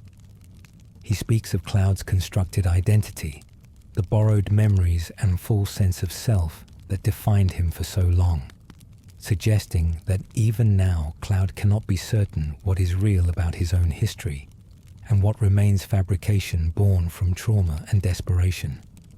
The psychological assault accompanies physical attacks in coordinated offensive designed to break Cloud's spirit, even if his body proves too resilient to destroy. Sephiroth is not merely trying to kill Cloud, but to prove something, to demonstrate that the man who defeated him 2 years ago was aberration rather than genuine capability, that without his friend's support and desperate circumstances, Cloud is nothing special, just another failed soldier wannabe whose moment of triumph was borrowed rather than earned. But Cloud has heard these arguments before, has spent 2 years rehearsing every variation of self-recrimination that Sephiroth can articulate. The words still hurt, still carry weight of truth mixed with malicious exaggeration, but they no longer have power to shatter him, as they might have before his conversation with Aerith, before his reunion with his friends, before he accepted that imperfect heroism is still heroism. He responds not with counter-arguments, but with escalating violence, each sword strike declaration that he will not be broken by words when actions can speak with greater clarity. The fight reaches its apex when Sephiroth summons a building-sized fragment of the ruin's architecture, lifting it through sheer force of will and hurling it at Cloud with intention to crush him absolutely. Cloud meets the projectile with his sword, not attempting to dodge, but rather to obliterate, his blade carving through stone that should be too massive to cut, reducing the fragment to rubble that scatters harmlessly around him. The display of power staggers even Sephiroth, forces reassessment of Cloud's capabilities, recognition that his opponent has grown stronger since their previous confrontation, that perhaps this battle's outcome is not as predetermined as he believed.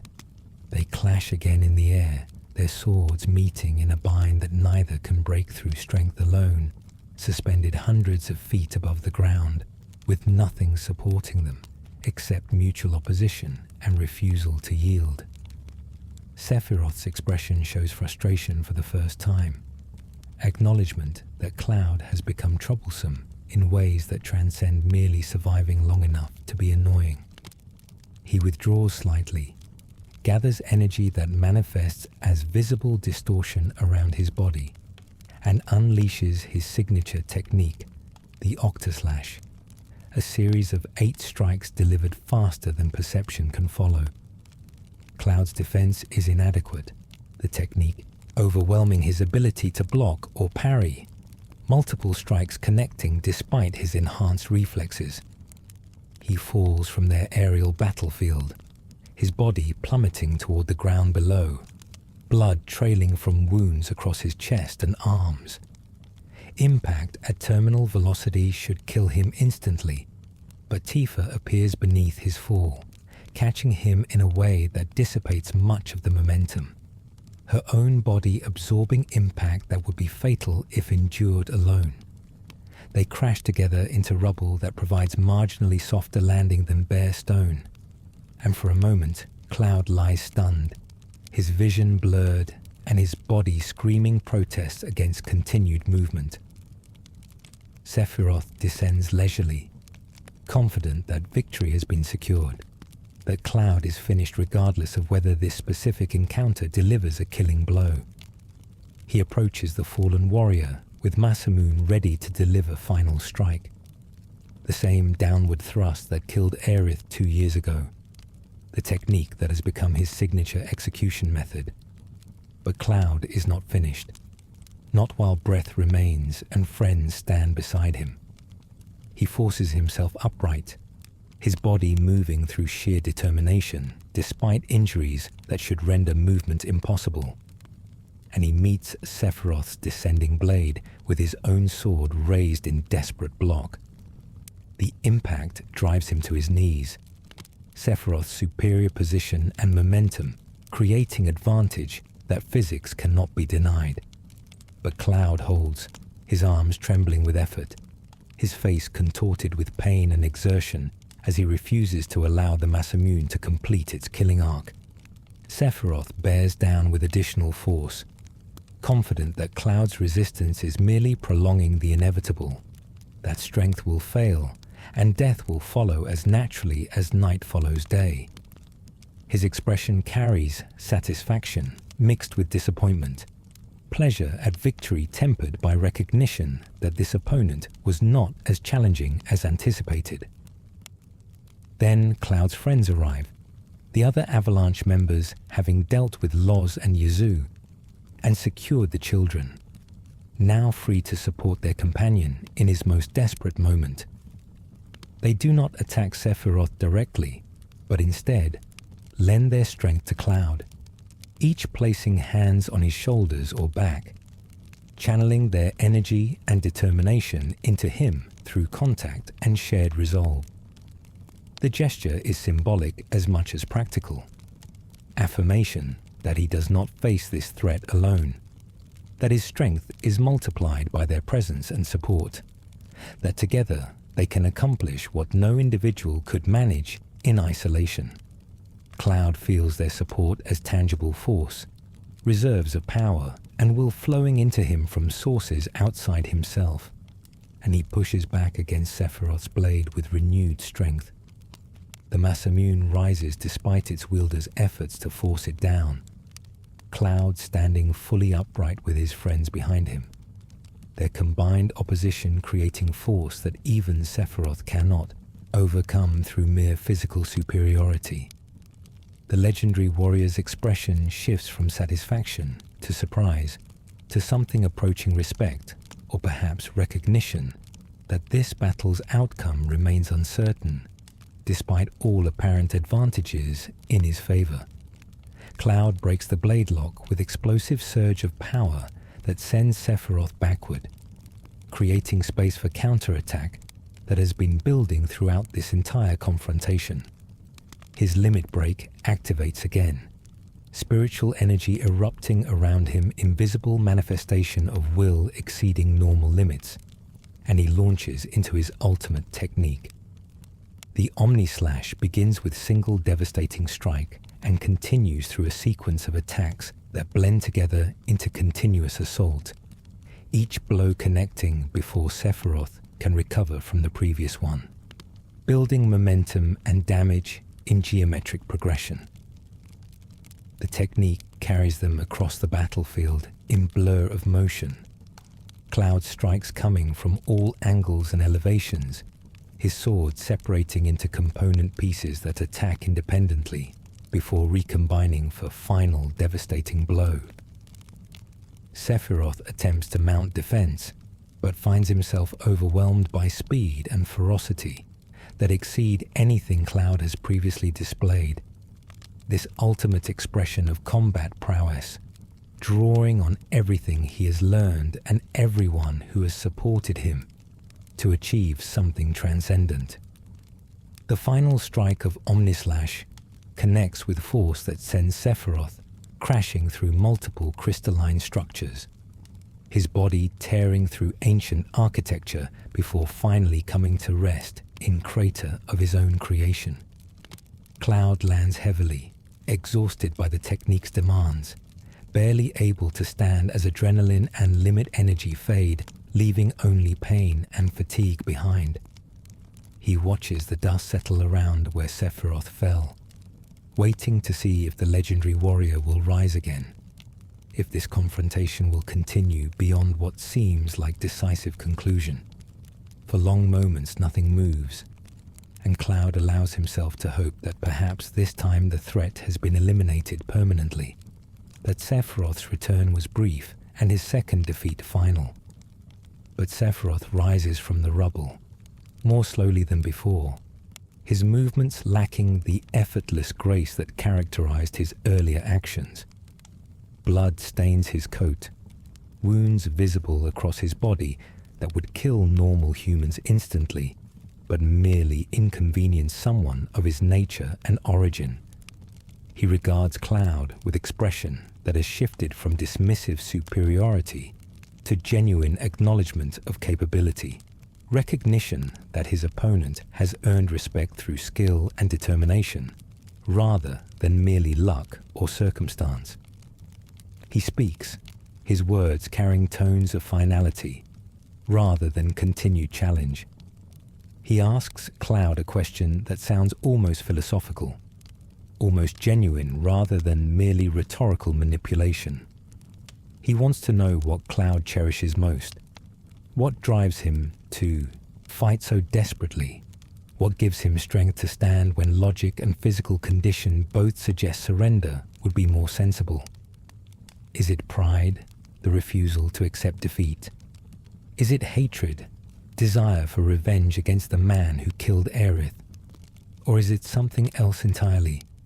Some motivation that Sephiroth, in his isolation and transcendence of human connection, cannot comprehend or anticipate? Cloud's answer is simple, profound in its straightforwardness, rather than complex philosophical construction. He does not fight because of what he has lost, but because of what remains, not from hatred, but from love and obligation to those who depend on him and those he depends on in turn. The memories of people he could not save drive him forward, but so do the lives of those who still need protection, the children infected with Geostigma, the friends who stand beside him, the world that deserves a chance to heal from wounds inflicted by Shinra and Sephiroth both. He cherishes all of it, the painful memories and the hopeful possibilities equally, and that comprehensive acceptance gives him strength that narrow focus on single emotion or goal could never provide. The answer seems to satisfy something in Sephiroth, or perhaps it confirms suspicions he has held about the fundamental differences between them. He acknowledges that Cloud is stronger now than during their previous confrontation, that perhaps in this moment Cloud might even be his equal in ways that matter. But he also warns that he will never become mere memory, that his consciousness will persist within the lifestream, waiting for opportunities to manifest again, that this defeat is merely temporary setback, rather than permanent elimination. As long as Cloud remembers him, as long as anyone carries Jenova's cells or recalls Sephiroth's existence, the potential for return remains. Cloud accepts this reality without fear or denial, understanding that some threats cannot be permanently eliminated but only repeatedly overcome. He will face Sephiroth again if necessary, will fight this battle as many times as required, because that is what it means to protect what he cherishes. The alternative, surrendering to despair or allowing fear of future confrontations to paralyze present action, is not acceptable when so much depends on his continued resistance. His determination does not waver in the face of Sephiroth's promise of eventual return, and perhaps that unwavering resolve is itself a form of victory more meaningful than mere physical defeat of an enemy. Sephiroth begins to fade, his physical form destabilizing, as the mechanism that allowed his resurrection proves insufficient to maintain manifestation against combined opposition of Cloud's will and the planet's rejection of Jenova's influence. He dissolves into dark energy that disperses across the ruins, and Kadaj's body reappears where Sephiroth stood, the young remnant collapsing as the consciousness that possessed and transformed him withdraws back into the life stream. Cloud approaches cautiously, uncertain whether Kadaj represents continued threat or merely another victim of Sephiroth's manipulation. Kadaj lies in the rubble, his silver hair matted with blood and dirt, his body broken by the battle his form endured while hosting Sephiroth's consciousness. He looks young again, or perhaps his youth is simply more visible without the overlay of inherited cruelty and ancient hatred.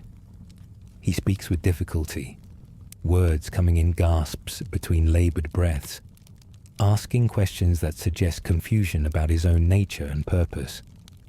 He does not understand what he was or why he existed, remembers only fragments of motivation that made sense at the time, but now seem hollow and meaningless. Cloud kneels beside him, uncertain what comfort to offer to someone who moments ago was trying to kill him, someone whose entire existence was dedicated to purposes that would have destroyed the world.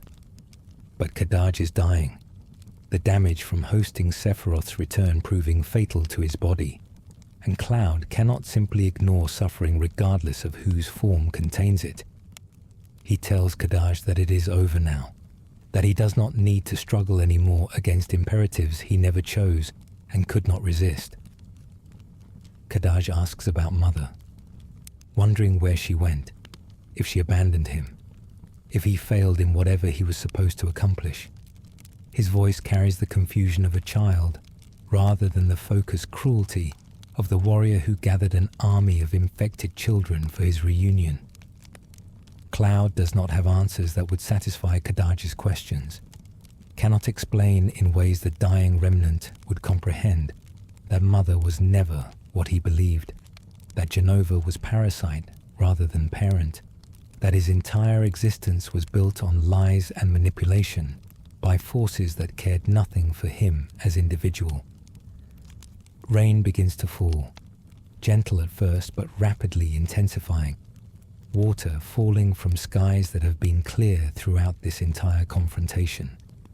The precipitation carries a quality that normal rain lacks, a luminescence that becomes visible as darkness deepens, green light suffusing the water in ways that suggest connection to the life stream, rather than merely atmospheric phenomena. The rain is Aerith's final gift, her consciousness working through the planetary system to deliver healing to those infected with Geostigma, purging the Jenova cells that cause the disease and strengthening natural resistance to the alien contamination. The water touches Kadaj, and his expression softens, pain receding from his features as something like peace settles over him. He sees something in the rain that others cannot perceive, a presence or vision that brings comfort in his final moments. He reaches upward as if grasping for something just beyond reach, and then his hand falls, his breath stops, and he is gone. His body remains where it lies, no longer animated by the consciousness that drove it, just empty flesh that will eventually return to the planet through natural processes rather than mystical dissolution. Cloud stands as the rain intensifies, turning his face upward to feel the water on his skin, watching as the green luminescence spreads across the ruins and beyond toward Edge, where thousands of infected wait unknowingly for salvation. The rain falls on everyone, touching the children who were gathered for Kadaj's reunion, washing away the mental control and purging the Jenova cells that made them vulnerable to manipulation. They wake from their trance-like state confused but whole, their geostigma symptoms fading as the healing water does its work, the disease that killed so many finally meeting a cure delivered through mechanisms that operate beyond human medicine. In Edge, the rain falls on Denzel, where he lies in the church surrounded by flowers, his small body racked by geostigma that had advanced to near-fatal stages. The water touches his skin and sinks into his flesh, targeting the infection at cellular level, strengthening his immune system to fight off contamination that was overwhelming it. The black veins recede, the pain diminishes, and he opens eyes that were closed against suffering to find the world transformed by simple presence of rain that heals, rather than merely cleanses. Around him, throughout Edge and across the planet, others experience similar transformations. The plague that defined the last 2 years of life finally broken by power, that Aerith channeled with her dying prayer. Tifa finds Cloud in the ruins, approaches him through the rain with relief, evident in every line of her body. She does not speak immediately, simply stands beside him experiencing the healing rain, allowing the moment to exist without need for words or explanations. They have survived again, lost people and suffered wounds, but ultimately prevented catastrophe and possibly cured disease that was killing innocents. The cost was high, Kadaj and his brothers dead, Aerith's consciousness expended in final act of protection, but the alternative would have been so much worse that gratitude outweighs grief, at least in this immediate aftermath. Cloud asks Tifa a question, his voice quiet beneath the rain's gentle percussion. He wants to know if he can be forgiven, not just by her, but by everyone he believes he has failed. If redemption is possible for someone who carries so much guilt and regret. Tifa's answer is both simple and profound. Forgiveness begins with forgiving yourself, with accepting that you are human and fallible, and that doing your best is sufficient even when best is not perfect. Others may have already forgiven him, but that forgiveness means nothing if he cannot extend the same grace to himself that he would offer to anyone else in similar circumstances. The rain continues as they make their way back to Edge, as the other Avalanche members gather the now freed children and begin organizing transport back to the settlement, as the Turks collect Rufus and discuss their futures in a world where Shinra no longer exists as functional entity. Loz and Yazoo have also dissolved, their connection to Kadaj and through him to Sephiroth, proving insufficient to maintain independent existence once their animating purpose was fulfilled. The remnants are gone, their brief existence concluded, leaving behind only the damage they caused and the people they affected through their actions. The return to Edge is subdued rather than triumphant, exhaustion and processing of events taking precedence over celebration. The settlement is transformed by the rain, people emerging from buildings to experience the healing water, parents crying with relief as they watch their children's geostigma symptoms fade.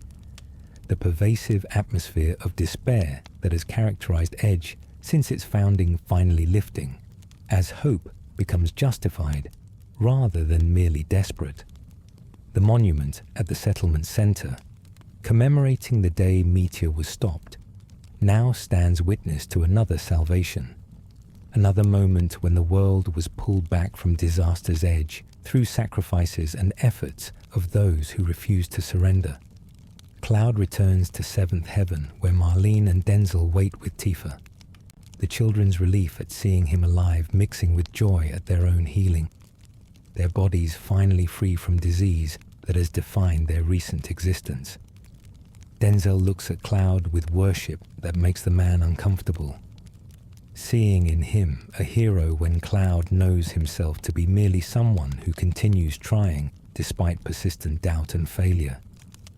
But perhaps that is what heroism actually means, not the absence of fear or uncertainty, but the choice to act despite them, to protect others even when you cannot protect yourself from consequences.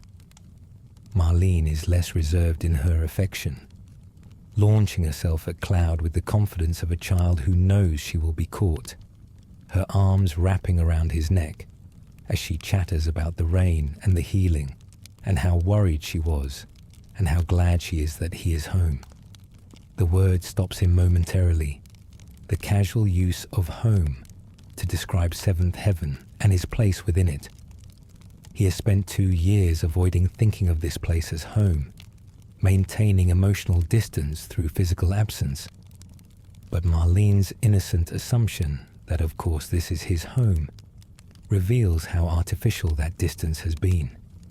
Tifa watches the reunion with expression of contentment that suggests she has been waiting for this, not just for Cloud to return, but for him to stop running, to accept that he belongs here with them, regardless of guilt or unworthiness, or any of the other reasons he has invented to justify isolation. She does not say anything immediately, allowing the moment to exist without commentary that might spoil it, but her smile communicates volumes about hope for futures where Cloud remains present rather than perpetually departing. The days following the rain bring gradual return to something approaching normal life, though normal has been redefined by events that cannot be undone or forgotten. The Geostigma cure is complete. No relapses or resistant strains. Aerith's final gift proving permanent solution to plague that medical science could not address. Researchers study the rain's properties, trying to understand mechanisms that operated beyond conventional understanding, hoping to learn principles that might be applied to other conditions or challenges. But the rain was singular event rather than reproducible technique, miracle rather than medicine. And analysis reveals little beyond confirmation that something inexplicable occurred. Cloud continues his delivery service, but returns to seventh heaven regularly, maintaining room there and participating in daily routines rather than treating the place as merely convenient location for resupply between jobs. The change is gradual rather than dramatic, his integration into household occurring through accumulation of small choices to stay rather than single decision to commit. He shares meals with Tifa and the children, helps with bar operations when business is heavy, fixes things around the building that break through use and age. Domesticity that seemed impossible during his months of isolation becomes natural once he stops fighting against it. His relationship with Tifa remains complex, neither simple romance nor mere friendship, but something incorporating elements of both, along with shared history and trauma that creates bonds difficult to categorize. They do not rush toward definitions or declarations, content to let their connection develop organically, without forcing it into shapes that might not fit their actual feelings. There is comfort in their proximity, trust earned through years of supporting each other through impossible circumstances, and whatever their relationship becomes will emerge from that foundation, rather than being imposed by expectations or societal norms. Denzel thrives in the post-Geostigma world. his natural resilience and intelligence finding expression, now that illness no longer drains his energy and attention. He attends school with other children, makes friends beyond the orphan networks that sustained him during his time alone, begins building life that extends beyond mere survival into something approaching fulfillment. He still looks up to Cloud, still models his behavior on what he perceives as heroic example. But the worship becomes tempered by actual relationship as he learns that his idol is human and flawed, and that those qualities do not diminish his admirable characteristics. Marlene continues being the heart of their household. Her sunny disposition and unquestioned acceptance of Cloud as family member helping to normalize his presence for everyone, including himself. She does not remember a time before their strange configuration of former terrorists and adopted children, does not question whether this counts as real family, simply accepts that people who care for each other and choose to live together constitute family regardless of biological connections or legal documentation. Her perspective, uncomplicated by adult concerns about proper relationships and traditional structures, proves surprisingly wise in its simplicity. Barrett returns to Edge after completing his most recent mission for the World Regenesis Organization, reuniting with Marlene in scenes of pure joy that remind everyone watching why they fought so hard to preserve the world. His work continues, the search for alternative energy sources that do not require exploiting the planet's life force still incomplete. But he arranges his schedule to allow more time in Edge rather than constant travel. The balance between obligation to larger causes and responsibility to his daughter shifts as he recognizes that Marlene needs her father present, rather than merely providing for her material needs through remittances and periodic visits. The other Avalanche members pursue their own paths while maintaining connections that prevent isolation. Yuffie returns to Wutai, but visits Edge occasionally, her treasure-hunting adventures and ninja activities providing stories that entertain and sometimes concern her friends. Sid continues flying for the WRO, his skills as pilot making him invaluable for operations requiring rapid transportation to remote locations. Vincent retreats again into solitude, but remains accessible when needed, his presence a reminder that some wounds never fully heal, but can be lived with when purpose provides direction. Red 13 returns to Cosmo Canyon. His time with humans concluded for now.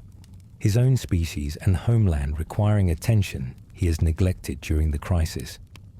But he promises to visit, to maintain the bonds forged through their shared struggle. And Cloud knows that when circumstances demand reunion, the ancient warrior will answer call without hesitation. Kate Sith, still operated by Reeve, becomes liaison between the former Avalanche members and the World Regenesis Organization, his absurd appearance concealing genuine care for the people he befriended through their journey. The world itself begins healing, slowly, the cessation of Mako extraction, allowing the planet's natural systems to recover from decades of industrial exploitation. Forests that were dying show new growth. Rivers run clearer as pollutants are no longer being dumped into them. Animal populations rebound as their habitats are no longer being destroyed for reactor construction. The changes are gradual rather than instantaneous, measured in years and decades rather than days or months. But the trajectory is positive in ways that seemed impossible. While Shinra dominated global energy production, new forms of energy emerge from research conducted by the WRO and independent scientists. Technologies that harness solar, wind, geothermal sources without requiring extraction of life force from planetary consciousness.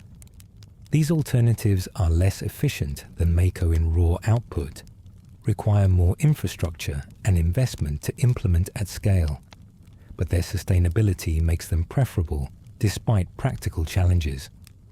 Communities that once depended on Shinra's energy grid learn to generate their own power through local resources, creating resilience that prevents single-point failures from causing widespread collapse.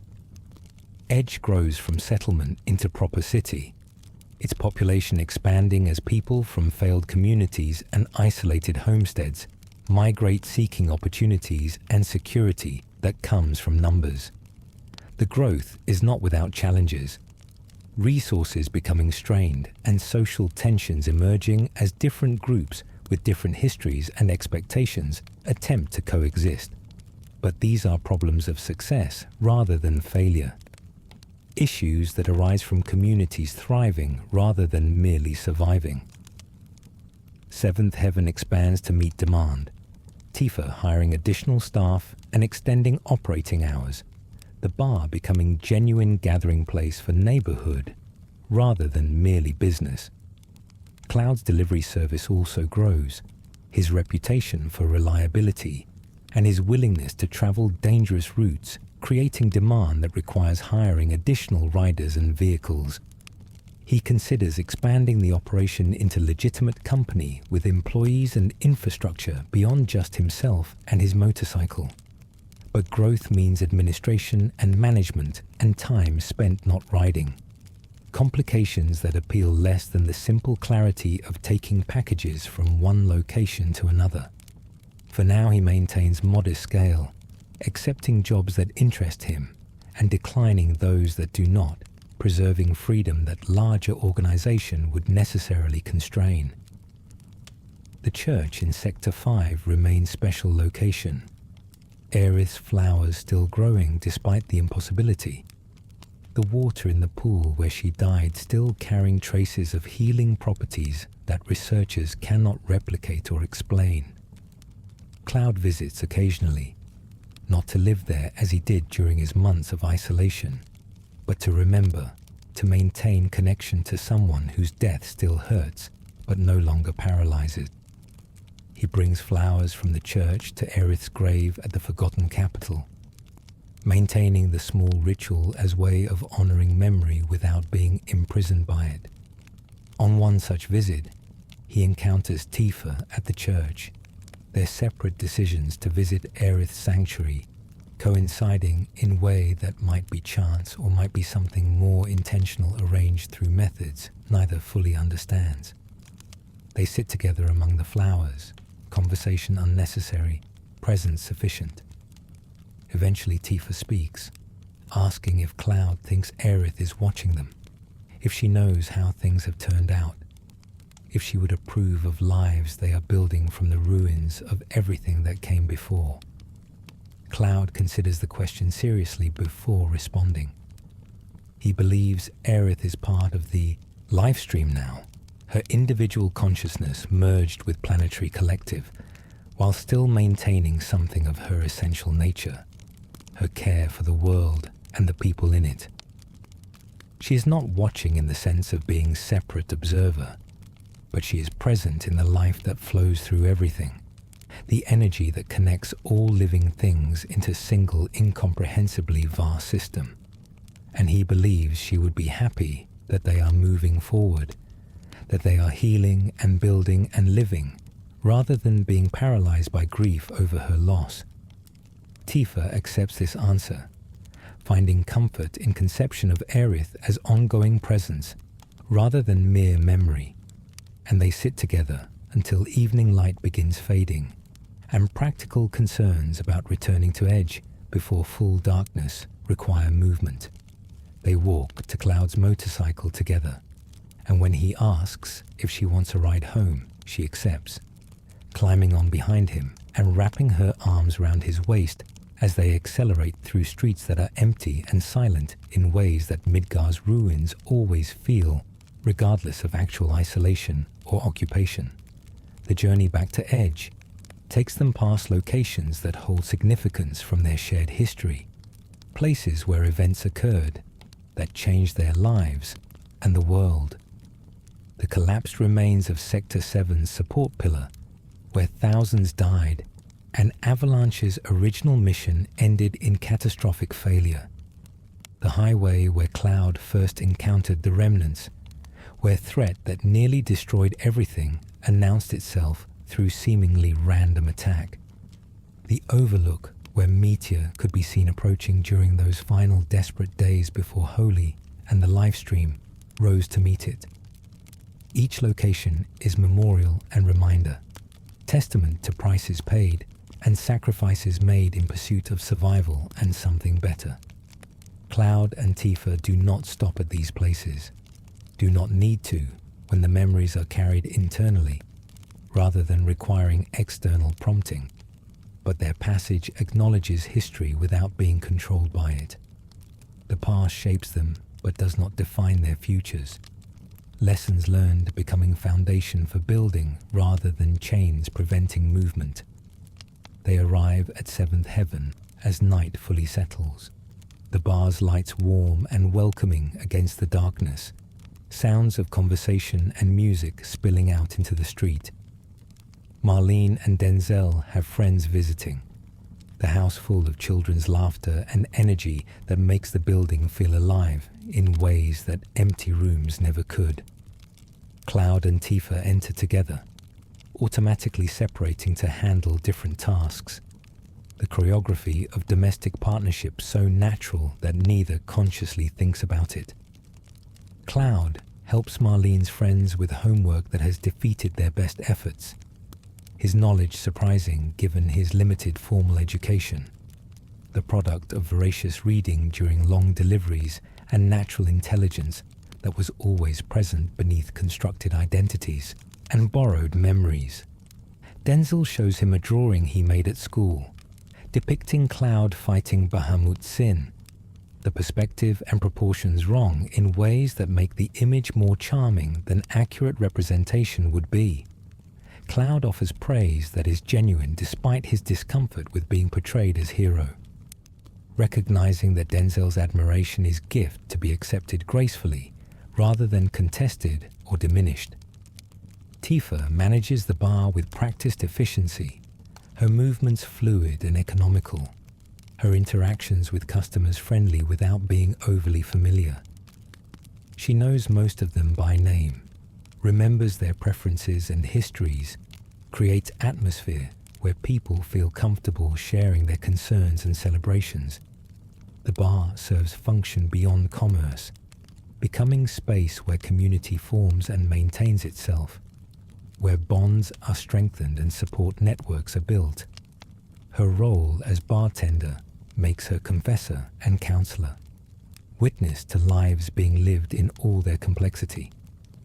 Later, after customers have departed and children have been settled into sleep, Cloud and Tifa find themselves alone in the bar's main room, the silence following noise feeling somehow louder than the activity that preceded it.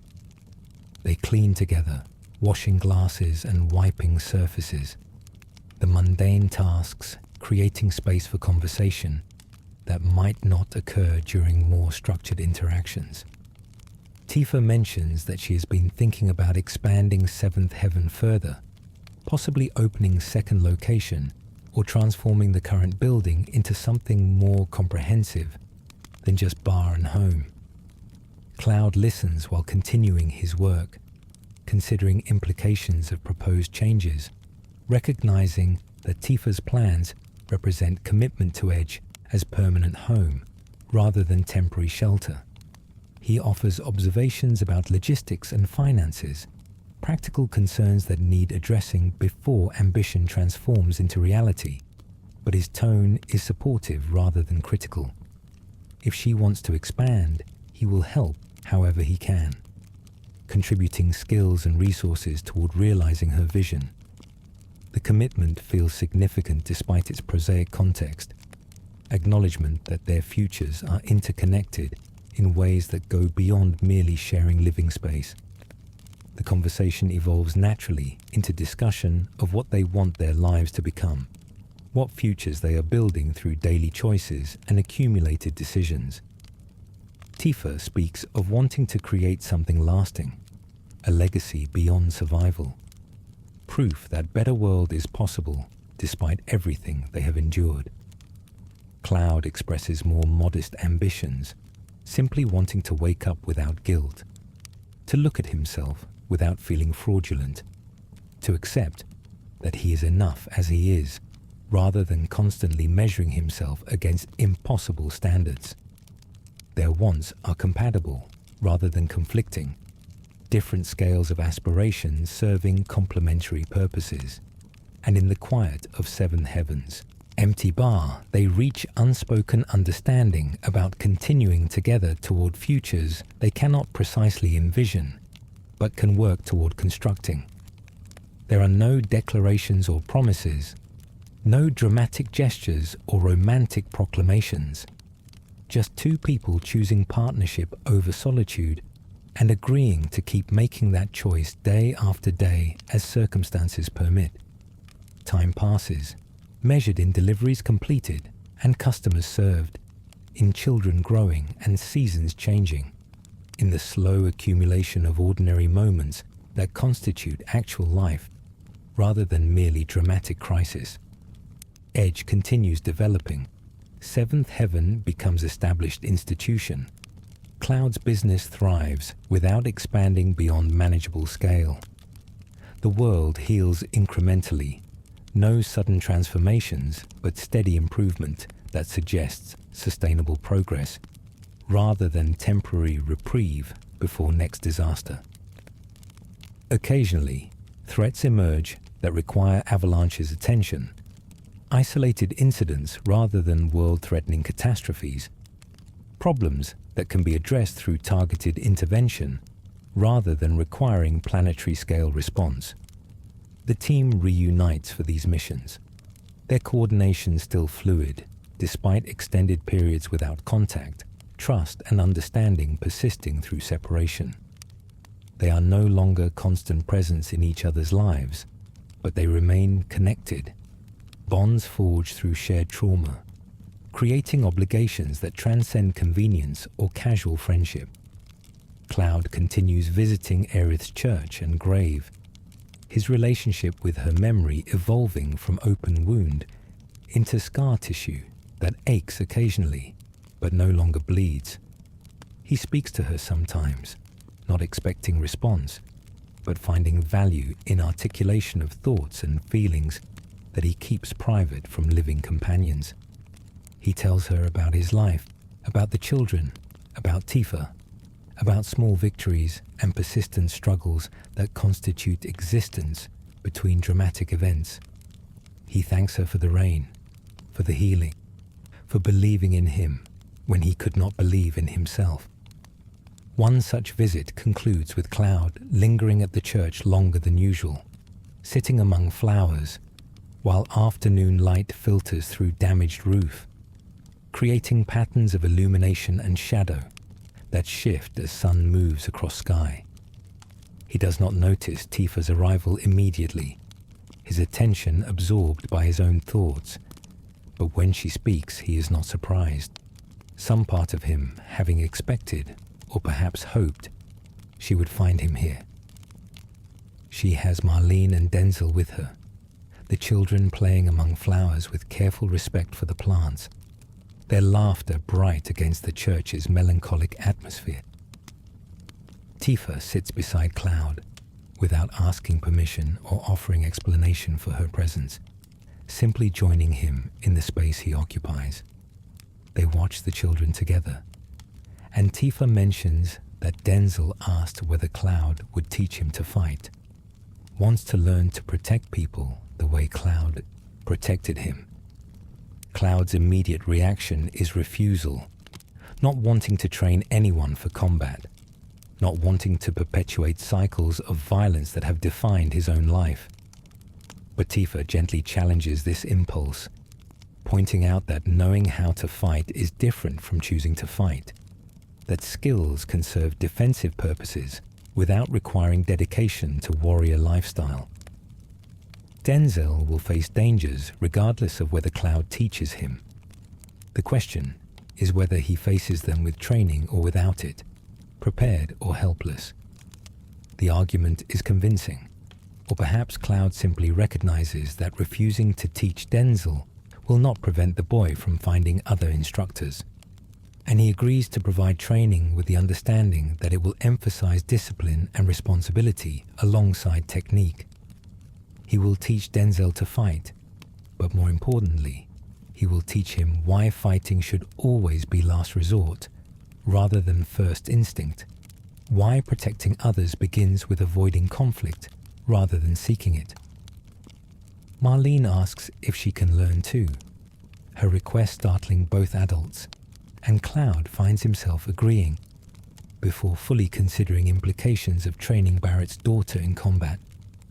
Tifa's expression suggests she finds the situation amusing, watching Cloud commit to responsibilities he would have avoided during his period of isolation, recognizing that his inability to refuse the children indicates growth beyond his previous emotional constraints. He has become someone who cannot say no to requests from people he cares about, and while this might be exploited, it more often results in him participating in life rather than merely observing it. The scene transitions to montage showing passage of time through series of vignettes. Cloud teaching Denzel and Marlene basic combat techniques in the yard behind Seventh Heaven, his instruction patient and methodical, emphasizing foundations over flashy techniques. Tifa expanding the bar, the construction project managed with her characteristic competence, the new space designed to accommodate growing clientele while maintaining atmosphere that made original locations special, the children growing visibly, Denzel shooting up in height, Marlene developing confidence that suggests she will become a formidable young woman. Barrett visits more frequently, his missions for WRO requiring less constant travel. As organization matures and infrastructure improves, his relationship with Marlene strengthening through increased presence.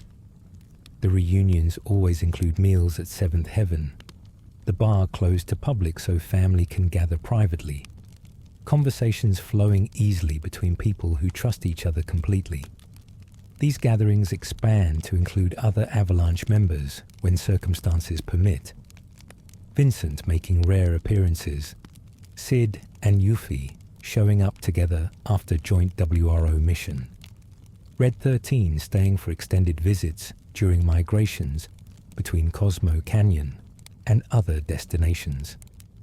The sense throughout these scenes is of life being lived rather than merely endured, of community forming and maintaining itself through choice rather than necessity, of futures being built consciously rather than simply arriving by default. The contrast with the isolation and despair that characterized the period immediately following Meteor could not be more stark. Demonstration that healing is possible even from wounds that seem mortal, that hope can be rebuilt from fragments when determination and support combine. The final sequence returns to the present, Cloud and Tifa standing together on the overlook, where Meteor was visible during its approach, now simply vantage point, offering views of edge spreading below and wasteland extending beyond. The settlement has grown larger than either anticipated, its lights creating artificial constellation against the darkness, proof of human persistence and capacity for recovery, even after catastrophes that should have been extinction events. Cloud reflects on everything that has brought them to this moment, the losses and sacrifices, the victories and survivals, the long journey from Midgar's reactor bombings to this overlook above Edge. He thinks about the people who are no longer with them, Aerith and Zack and Jesse and Biggs and Wedge, and countless others whose names he never learned, but whose deaths contributed to the world's salvation. He thinks about the people who remain, his strange family of former terrorists and adopted children and friends scattered across planet, pursuing their own missions, while maintaining connections that distance cannot sever. He acknowledges to himself, perhaps for the first time without qualification or caveat, that he is content, not perfectly happy, carrying too many scars and memories for happiness without complication, but genuinely satisfied with life he has built from ruins of identity that was revealed as constructed fiction. He has found purpose in simple things, in deliveries completed and children taught and meals shared, in daily choices to participate rather than withdraw. He has learned or is learning to forgive himself for failures both real and imagined, to accept that imperfection is human condition rather than personal failing. Tifa asks what he is thinking, and he tells her truthfully for once, no evasion or deflection, simply sharing his thoughts without filtering them through concerns about how they will be received. He says that he is grateful for her presence and Marlene and Denzel and Barrett and all of them, for being given chance to build life worth living after spending so long believing he deserved nothing but punishment. He says that he knows he does not always say these things, knows that his tendency toward silence can be frustrating, but he wants her to know that he sees what she has done and continues doing, how she holds everything together through steady presence and unwavering support. Tifa's response is characteristically grounded, pointing out that they hold each other together, that partnership means mutual support rather than one person carrying everything while the other simply receives. She acknowledges her own struggles and failings, moments when she has been less than she wanted to be, times when frustration or fear has made her sharp or distant. But she agrees that what they have built together with the children and their extended family is worth the effort and the pain, is proof that better futures are possible even after pasts that seem to preclude them. They stand together as night deepens, watching Edge's lights, and eventually they turn to leave, walking back toward the motorcycle that will carry them home to responsibilities and routines that wait regardless of philosophical reflection. The journey back is quiet, both of them comfortable with silence that requires no filling, the sound of the engine and the rush of wind providing soundtrack sufficient for the moment. Edge welcomes them with familiar streets and landmarks, the path to seventh heaven so familiar that Cloud could navigate it unconscious, muscle memory guiding him through turns and intersections. The bar is dark when they arrive, the children already asleep upstairs, the building settled into the particular quiet that only comes when day's activities have concluded and night has claimed its domain. They enter through the back, moving with care to avoid unnecessary noise, their footsteps soft on floors they know intimately. Cloud secures the motorcycle, while Tifa checks on Marlene and Denzel, ensuring that both children sleep peacefully, their breathing regular, and their expressions untroubled by nightmares or concerns that plague adult consciousness. In the morning, life resumes with routines that have become comforting through repetition. Denzel wakes early, preparing for school with efficiency that suggests maturity beyond his years, the trauma of his early childhood manifesting as determination to make the most of opportunities he has been given. Marlene takes longer to emerge, her natural disposition towards sleeping late requiring multiple attempts before she finally accepts that the day has begun, whether she approves or not. Breakfast is communal affair, all four of them gathered at the table, conversation flowing between mouthfuls as they share plans for the day and coordinate schedules.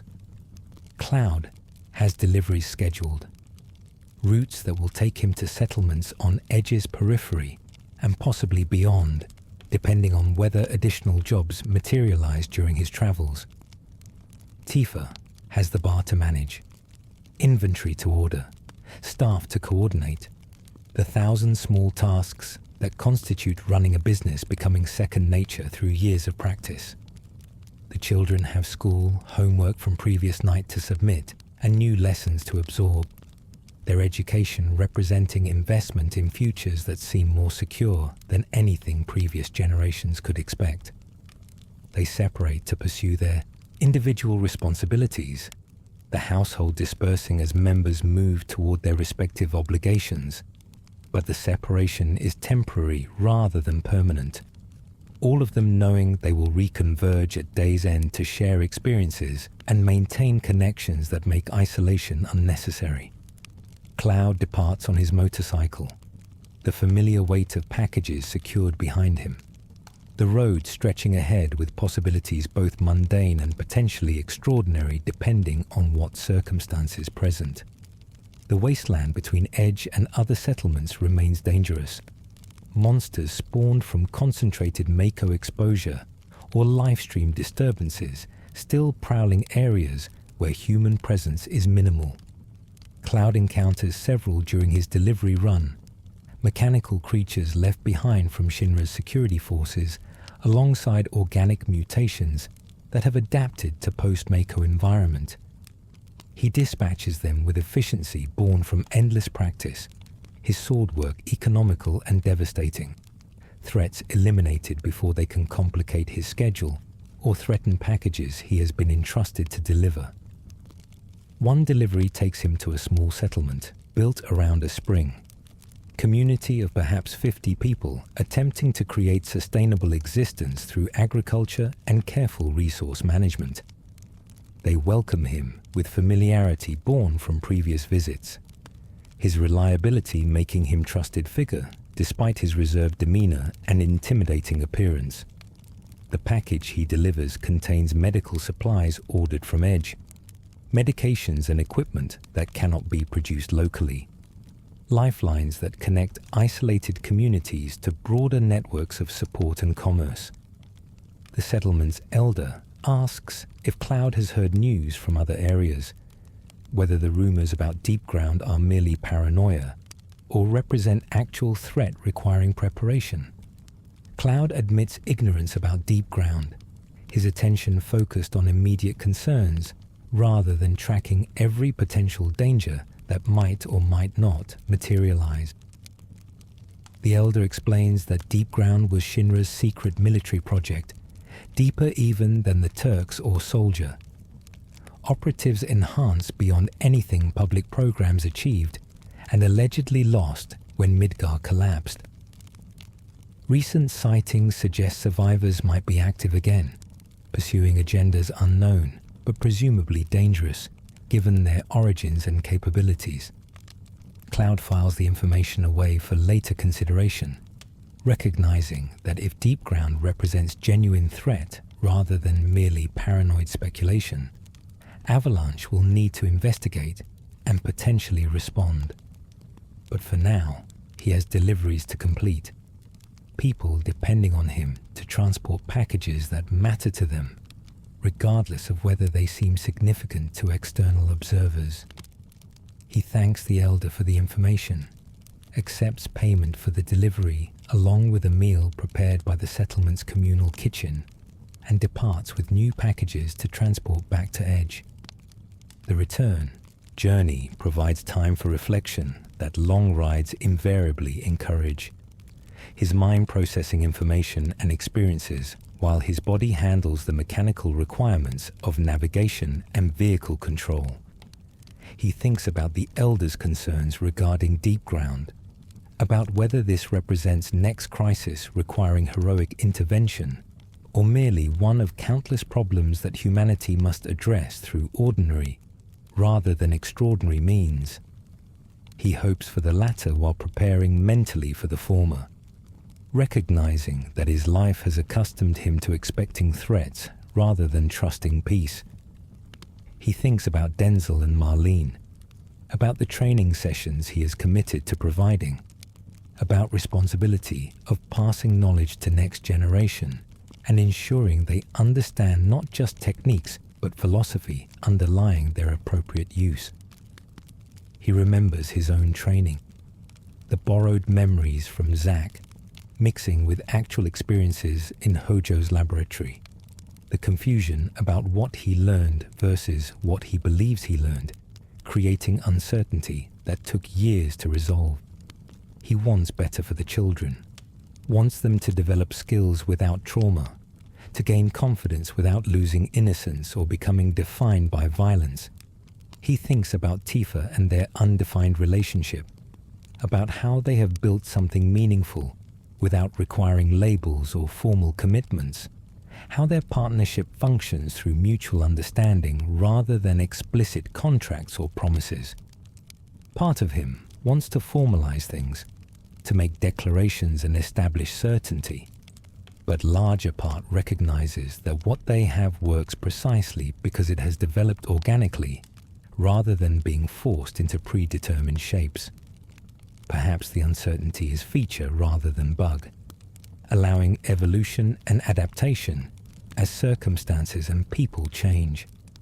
Edge appears in the distance as afternoon transitions toward evening, the settlement's lights beginning to activate in preparation for darkness, the city taking on the quality of haven, or perhaps target, depending on observers' relationship to it.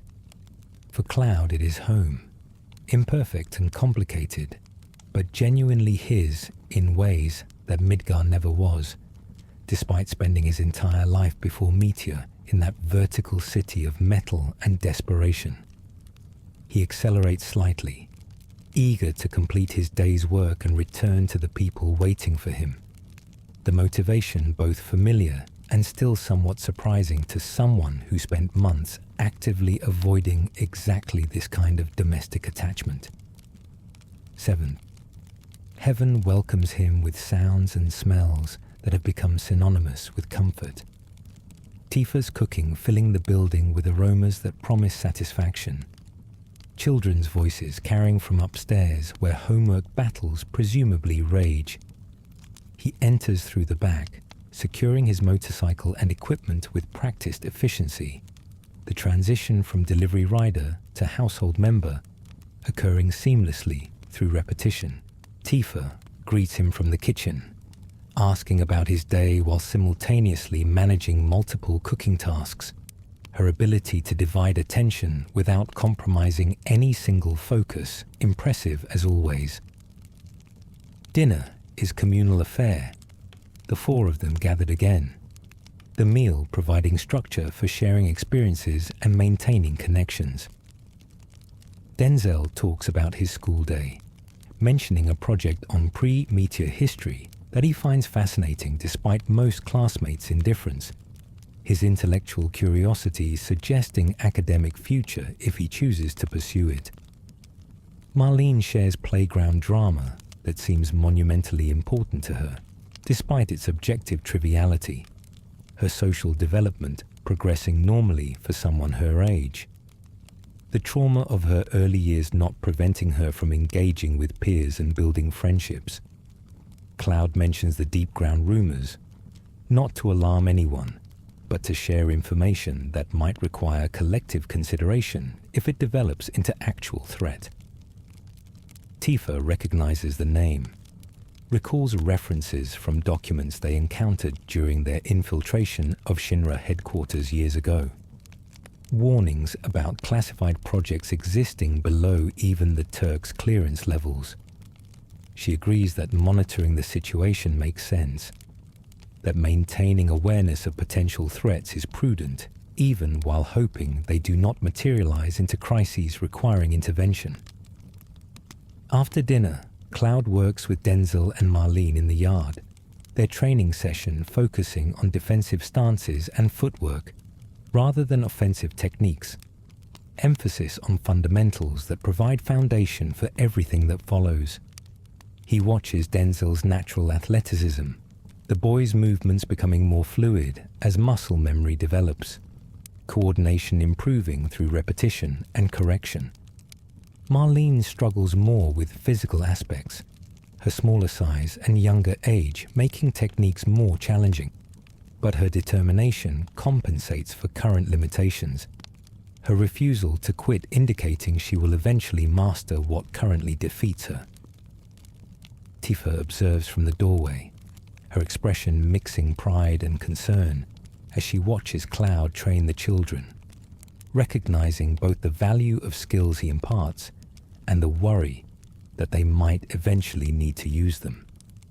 She understands that world remains dangerous despite improvements since Meteor, that preparing children to protect themselves is practical rather than paranoid, but part of her wishes they could grow up without needing combat training, could experience childhoods uncomplicated by preparation for violence. The training concludes as darkness makes continued practice inadvisable, the children tired but satisfied, their bodies aching in ways that promise strength developing beneath the surface. Cloud sends them to shower and prepare for bed, his instructions carrying the casual authority of someone they trust and respect, their compliance immediate despite their exhaustion. He joins Tifa in the kitchen where she has begun cleaning after dinner, their collaboration in domestic tasks as natural as their coordination during combat used to be. She mentions that Barrett called earlier, plans to visit next week, wants to take Marlene on a trip to see the ocean, create memories with his daughter during the window between WRO assignments. Cloud offers to cover the bar while Tifa accompanies them, recognizing that she rarely takes time for herself, that watching the bar constantly prevents her from pursuing interests or simply resting. Tifa initially protests, arguing that he has his own work and should not sacrifice his schedule for her convenience. But he insists, pointing out that occasional coverage is small price for everything she does daily. The conversation expands to discussion of future plans, dreams that extend beyond immediate survival or crisis management into actual aspiration for lives they want to build. Tifa speaks of wanting to visit Nibelheim again, to see whether the town has been rebuilt, whether any of their childhood acquaintances survived and returned to their hometown. The desire carries risk, confronting memories and locations associated with profound trauma, but she believes the potential for closure outweighs the danger of being overwhelmed by past pain. Cloud admits that he has thought about similar pilgrimage, recognizing that he has avoided Nibelheim since that last catastrophic visit when Sephiroth burned everything and shattered his own sanity through revelations in the Manor's basement laboratory. The town represents the origin point of many of his worst experiences, the place where his pretensions of joining Soldier ended in failure, where he witnessed Sephiroth's transformation from hero to monster, where he was captured and subjected to Hojo's experiments. But avoiding it has not diminished its power over him, and perhaps confronting it directly might finally allow genuine peace rather than merely manage trauma. They agree to make the journey together when circumstances permit, to face their shared history and whatever emotions it provokes, to reclaim that part of their past by refusing to let fear keep them away indefinitely. The decision feels significant despite its practical simplicity.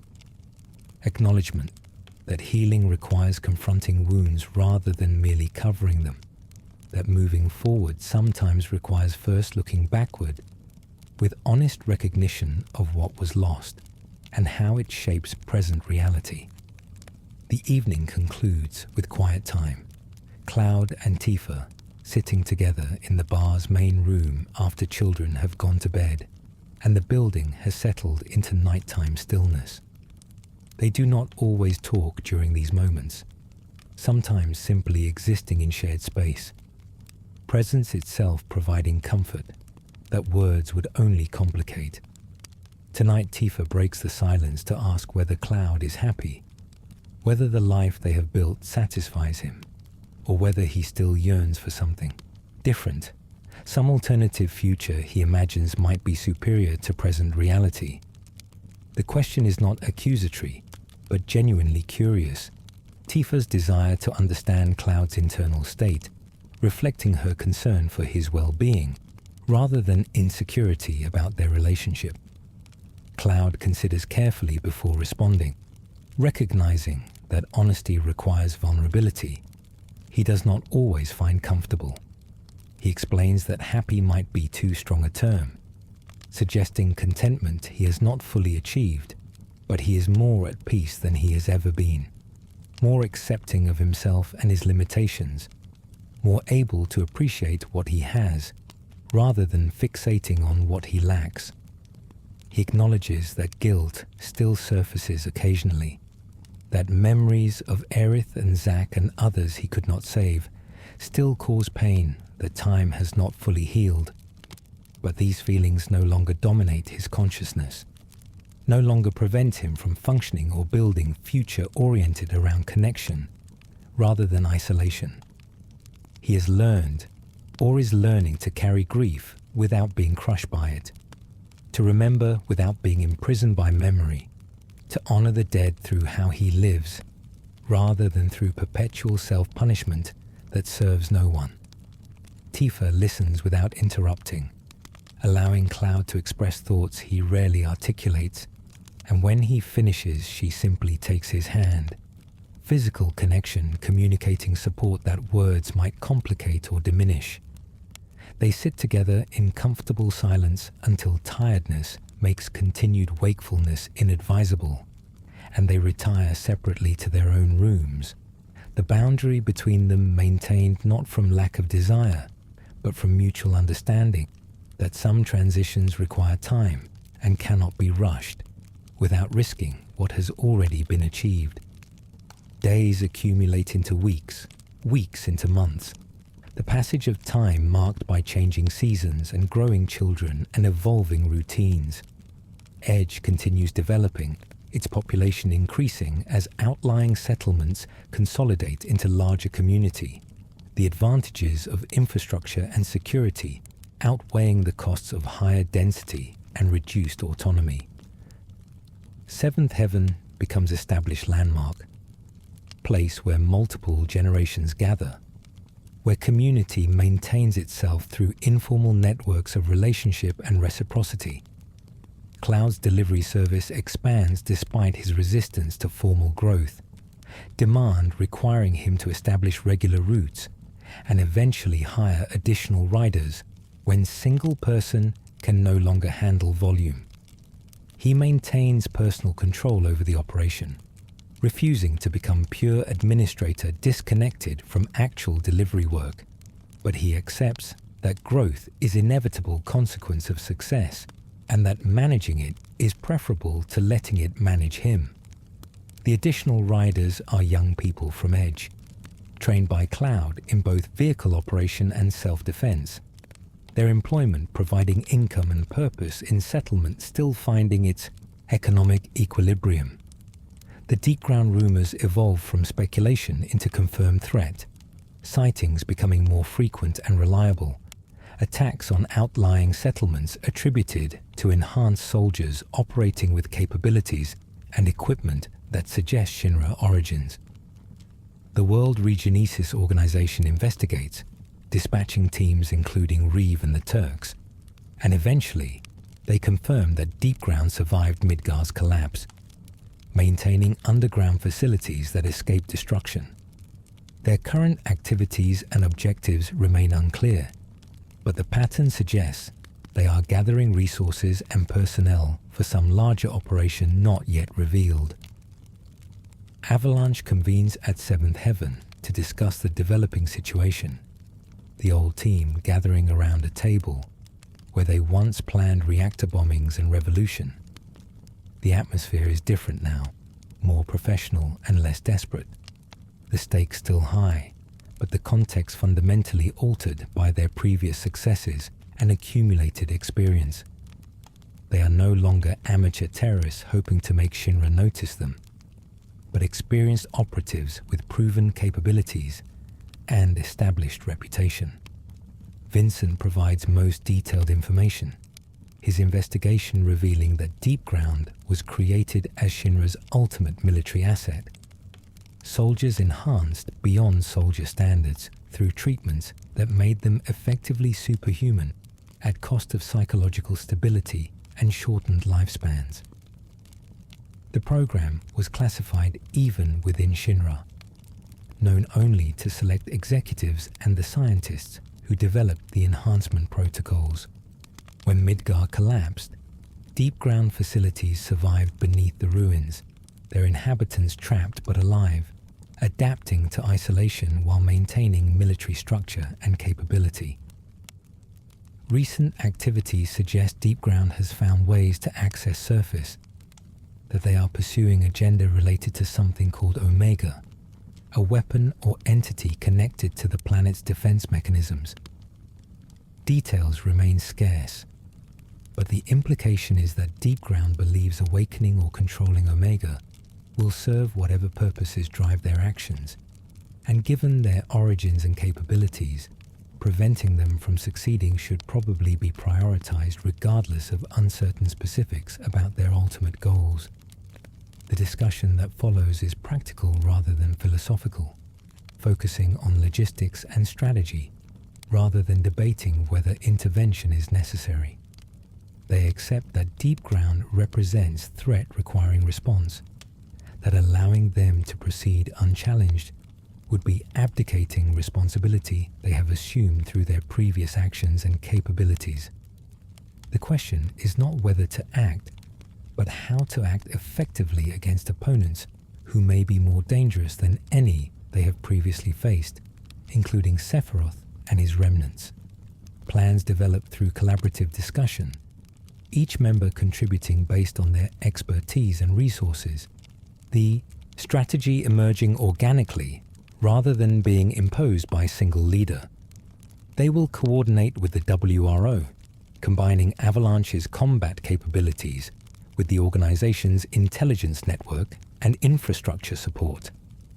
Vincent will lead infiltration of deep ground facilities, his familiarity with Shinra's classified projects and his own enhancement making him best suited for navigating what promises to be hostile environment filled with enhanced soldiers and automated defenses.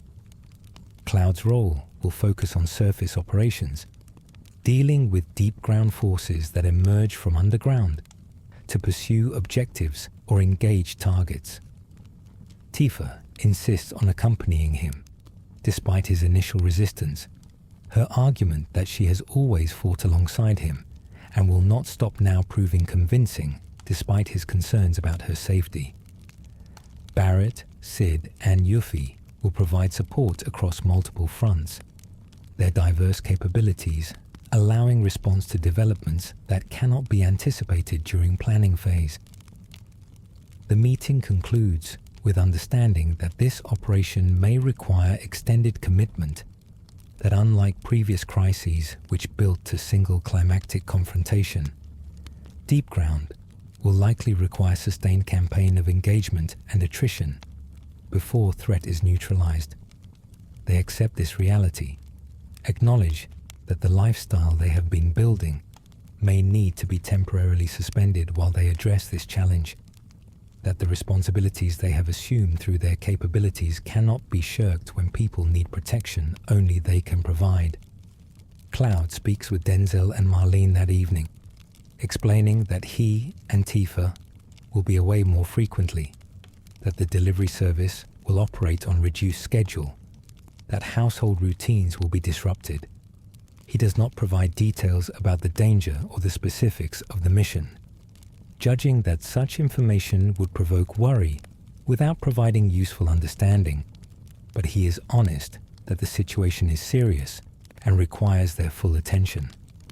The children accept this with maturity that makes him proud and sad simultaneously. Recognition that they have grown enough to understand that adult responsibilities sometimes preclude preferred choices. Preparations proceed over following days, equipment gathered and checked, contacts established with WRO personnel who will provide support, contingencies planned for scenarios they can imagine and acknowledged for those they cannot.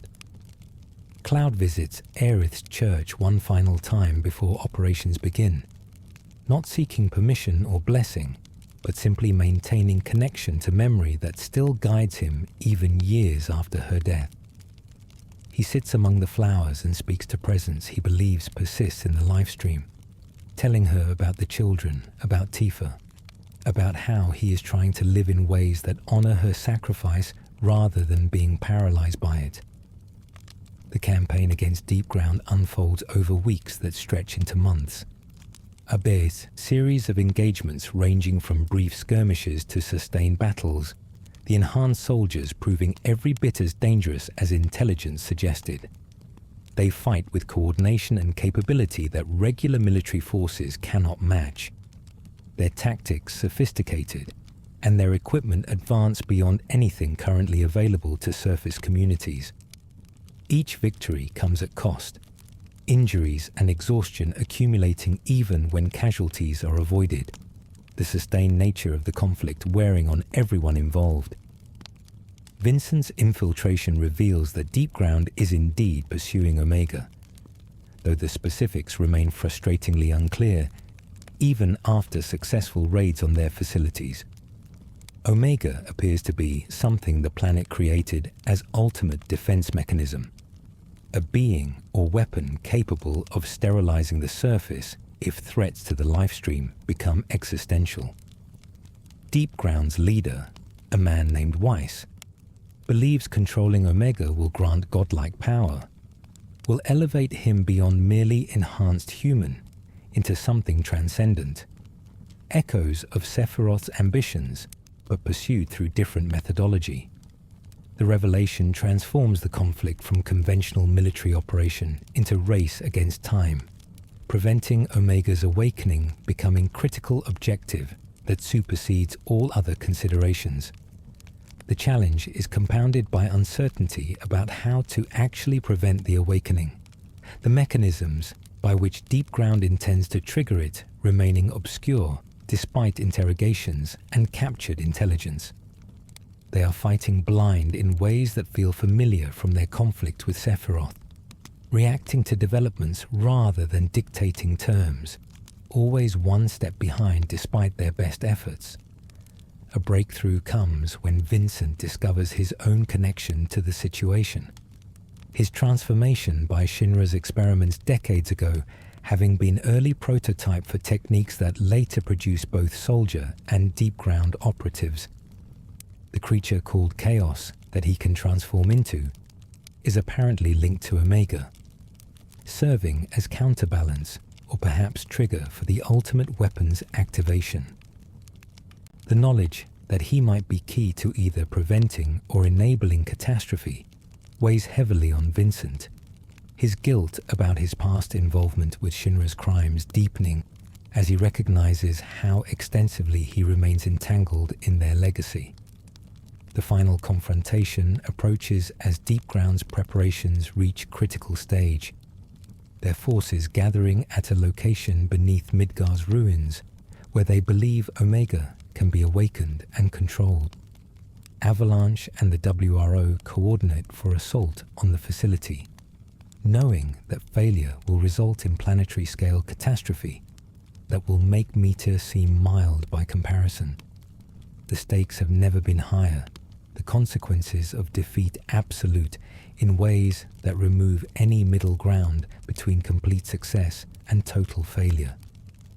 Cloud leads the surface forces into Midgar's ruins, navigating through streets and structures he has not visited since escaping years ago, confronting memories and ghosts that still haunt the collapsed city. The destruction is more complete than he remembered, time and weather having accelerated the decay, nature beginning to reclaim metal and concrete that once seemed permanent. They fight through Deep Ground forces defending the approach, enhanced soldiers whose capabilities push Avalanche to their limits. The battle more desperate and brutal than anything since their final confrontation with Sephiroth. Tifa fights beside Cloud, their coordination perfect through years of practice, each supporting the other in ways that seem almost telepathic in execution. She has maintained her training throughout the peaceful years, her strength and skill undiminished by domestic life, proving that homemaking and combat capability are not mutually exclusive, as some might assume. She saves Cloud's life multiple times during the assault, intercepts attacks he does not see coming, creates openings for his counterattacks through precise timing and positioning. Below ground, Vincent confronts Weiss directly, the deep ground leader awaiting him in the chamber where Omega's awakening will occur. The battle between them is cataclysmic, Vincent forced to embrace chaos fully to match Weiss's enhancement, the transformed creature and the evolved soldier clashing with enough force to shake foundations. But Weiss proves more powerful than anticipated, his enhancement surpassing anything Vincent has faced. His control absolute where Vincent struggles constantly against Chaos's influence, threatening to overwhelm his consciousness.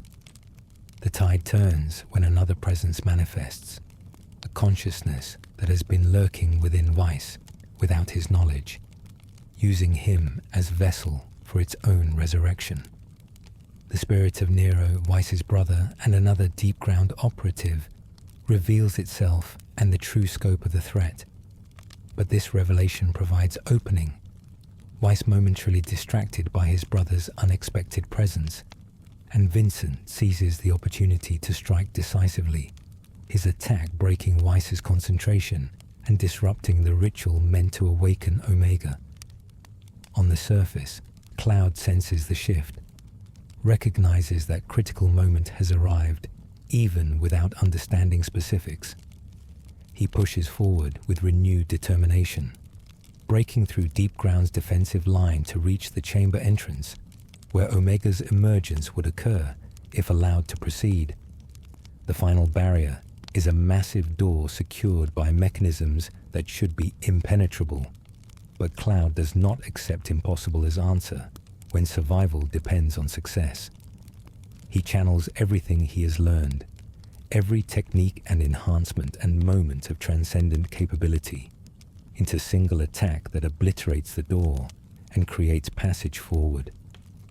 He enters the chamber to find Vincent barely standing, chaos transformation fading to reveal the man beneath, exhausted and wounded, but alive. Weiss lies defeated, his enhanced body finally failing under accumulated damage, his dreams of transcendence dying with him. But Omega stirs regardless. The awakening sequence initiated even though control will now rest with planetary systems rather than Deep Ground's direction. The chamber floods with light that has no natural source, energy manifesting in patterns that suggest intelligence or purpose beyond mere physical phenomena. Vincent explains that Omega's awakening is now inevitable, that the planet has decided the surface represents sufficient threat to warrant activation of its ultimate defense. But there might be a way to prevent complete catastrophe, to convince Omega that humanity deserves another chance rather than sterilization. The method requires Chaos to fully merge with Omega, to become part of the system rather than opposing it, essentially sacrificing Vincent's individual existence to serve planetary function. Cloud refuses to accept this outcome, argues that there must be another way, that Vincent has suffered enough for Shinra's crimes without being required to literally cease existing to atone for sins that were never truly his. But Vincent is resolved, recognizing that this is his purpose, the reason he survived Shinra's experiments and Lucretia's involvement and decades of self-imposed imprisonment. He was always meant to serve this function, to be the bridge between humanity and planetary defense when Judgment Day arrived.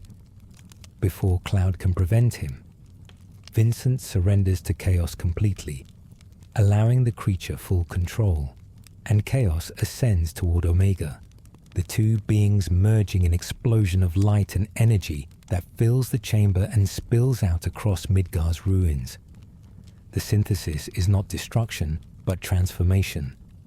Omega's purpose redirected from sterilization to healing, the ultimate weapon becoming instrument of restoration rather than annihilation.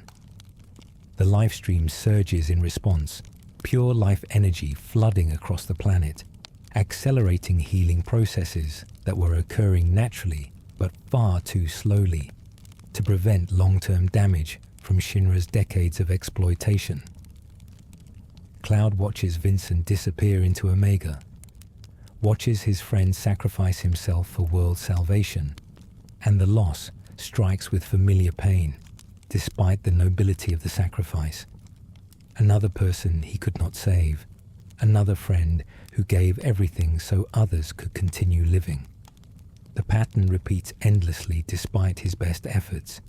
Heroism requiring sacrifice that takes people away before their time, before their own lives can be fully realized beyond crisis management and desperate last stands. He emerges from the chamber to find his companions waiting, their expressions showing relief that he survived combined with questions about what occurred below. He explains what happened, Vincent's sacrifice and Omega's transformation. The news received with mixture of gratitude and grief.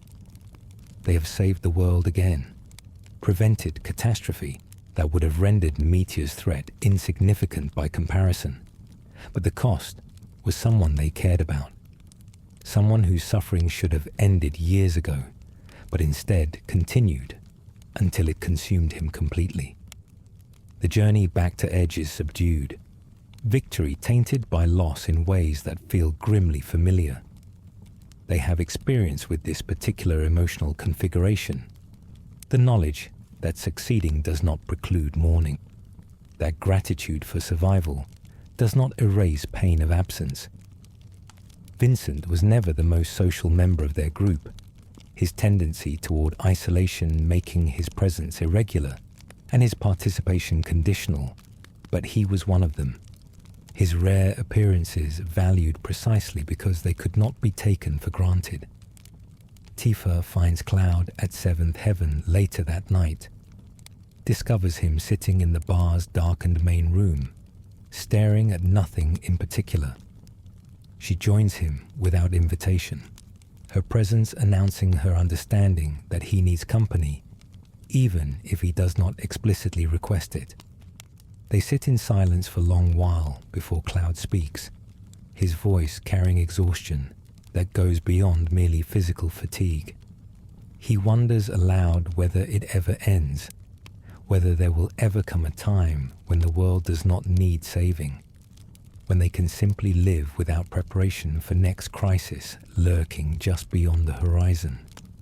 He recognizes the thought is selfish when so many depend on their willingness to fight, but part of him yearns for genuine peace, for retirement from heroism into simple domesticity that does not get interrupted by planetary-scale emergencies requiring everything they can give, and sometimes more. Tifa does not offer empty reassurances or promises about futures she cannot guarantee. She simply acknowledges that she shares the exhaustion, that she, too, wants ordinary life, without constant threat of extraordinary disaster, but that such life may not be available to them, given their capabilities and the world's persistent tendency toward crisis. Perhaps the best they can hope for is extended periods of calm between storms, opportunities to build lives that crisis interrupts rather than completely prevents. The conversation reaches no conclusion because none is available. Acceptance replacing resolution as most honest response to circumstances beyond their control. They eventually retire to their separate rooms, the boundary between them still maintained despite years of partnership and shared experience. Comfort found in proximity rather than intimacy that neither has explicitly pursued despite mutual attraction. Both would acknowledge if pressed. Life resumes in the weeks following Deep Ground's defeat, routines re-establishing themselves with modifications that account for changes in personnel and resources. Cloud's delivery service returns to full operation, the backlog of suspended jobs requiring extended effort to fulfill, customers patient but eager for return to normalcy. Seventh Heaven reopens fully, Tifa's staff returning from temporary assignments elsewhere, the bar's familiar atmosphere welcomed by community that has relied on it as gathering place and social hub. Denzel and Marlene resume their normal routines, school and friends and training sessions with Cloud that continue despite the extended absences during the Deep Ground campaign. They do not ask many questions about what happened, some combination of maturity and protectiveness preventing them from requesting details they sense would be painful to recount. They simply express relief that Cloud and Tifa have returned safely, that their makeshift family has survived another threat intact, even if not entirely unchanged by experience. The question of Vincent's fate remains unresolved in months that follow his sacrifice. Reports from Reeve and the WRO uncertain about whether he survived his merger with Omega, or was truly consumed by it. Some claim to have seen him in various locations, glimpses of the distinctive red cloak and dark appearance, but none of these sightings are confirmed, and many seem more wishful thinking than reliable observation. Cloud wants to believe Vincent survived, that somehow his friend escaped final dissolution and maintains existence separate from planetary defense systems. But hope is not evidence, and wanting something does not make it real. The anniversary of Meteor's prevention approaches, yearly marker that has become informal holiday in Edge and other settlements, day set aside for remembering what was almost lost and celebrating what was preserved. The commemoration has evolved from solemn memorial into something more balanced between grief and gratitude, acknowledgement that survival deserves recognition, even while honoring those who were lost along the way. Seventh Heaven hosts gathering for their extended family and community, the bar filled with people whose presence testifies to the value of past struggles and sacrifices. Cloud finds himself reflecting during the gathering on everything that has brought them to this moment. The path from Avalanche's desperate resistance through crisis after crisis to this place where future seems possible rather than merely theoretical. He thinks about the people who are no longer present, Aerith and Zack and Jesse and Biggs and Wedge and Vincent and countless others whose names he knows, and many more he never learned. He thinks about the people who remain, Tifa and Marlene and Denzel and Barrett, and the scattered members of Avalanche pursuing their own lives while maintaining connections that distance cannot permanently sever. He acknowledges to himself that he is grateful, word that once felt impossible to apply to his circumstances, but now seems appropriate, if not comprehensive. Grateful for survival when death seemed inevitable. Grateful for friends who refused to abandon him, despite his best efforts to push them away. Grateful for children who give him purpose, beyond merely existing. Grateful for a world that continues despite everything that should have destroyed it. The gratitude coexists with grief and guilt, and all the other complicated emotions that constitute his internal landscape. But it is present nonetheless, genuine rather than merely aspirational. Tifa finds him on the bar's balcony, where he has retreated from the crowd inside, seeks him out with practiced ease born from years of understanding his tendency toward withdrawal when situations become too intense. She does not speak immediately, simply stands beside him looking out over Edge as evening settles into night, city lights creating artificial constellation against darkness. Eventually, she mentions that she spoke with Barrett earlier, that he is considering settling in Edge more permanently, reducing his travel to spend more time with Marlene as she enters adolescence, and needs paternal presence more than merely financial support. Cloud responds that Barrett's presence would be welcome, that Marlene deserves her father nearby, that their household would benefit from additional adult beyond just himself and Tifa, attempting to manage everything. The acknowledgement of their joint household, the casual reference to their domestic partnership as established fact rather than temporary arrangement, marks shift in how Cloud conceptualizes their relationship. They are family now, whatever specific form that takes, bound by choice, and shared experience rather than merely biological connection or legal contract. Tifa agrees and then ventures into territory they have largely avoided, despite years of dancing around it. She asks directly what Cloud wants from their relationship, whether current configuration satisfies him, or whether he desires something different, more defined, or perhaps more intimate. The question is vulnerability wrapped in directness, her willingness to risk rejection or complication demonstrating courage that Cloud has always admired, even when he could not emulate it. Cloud takes time to formulate response, recognizing that honesty requires careful thought rather than reflexive deflection.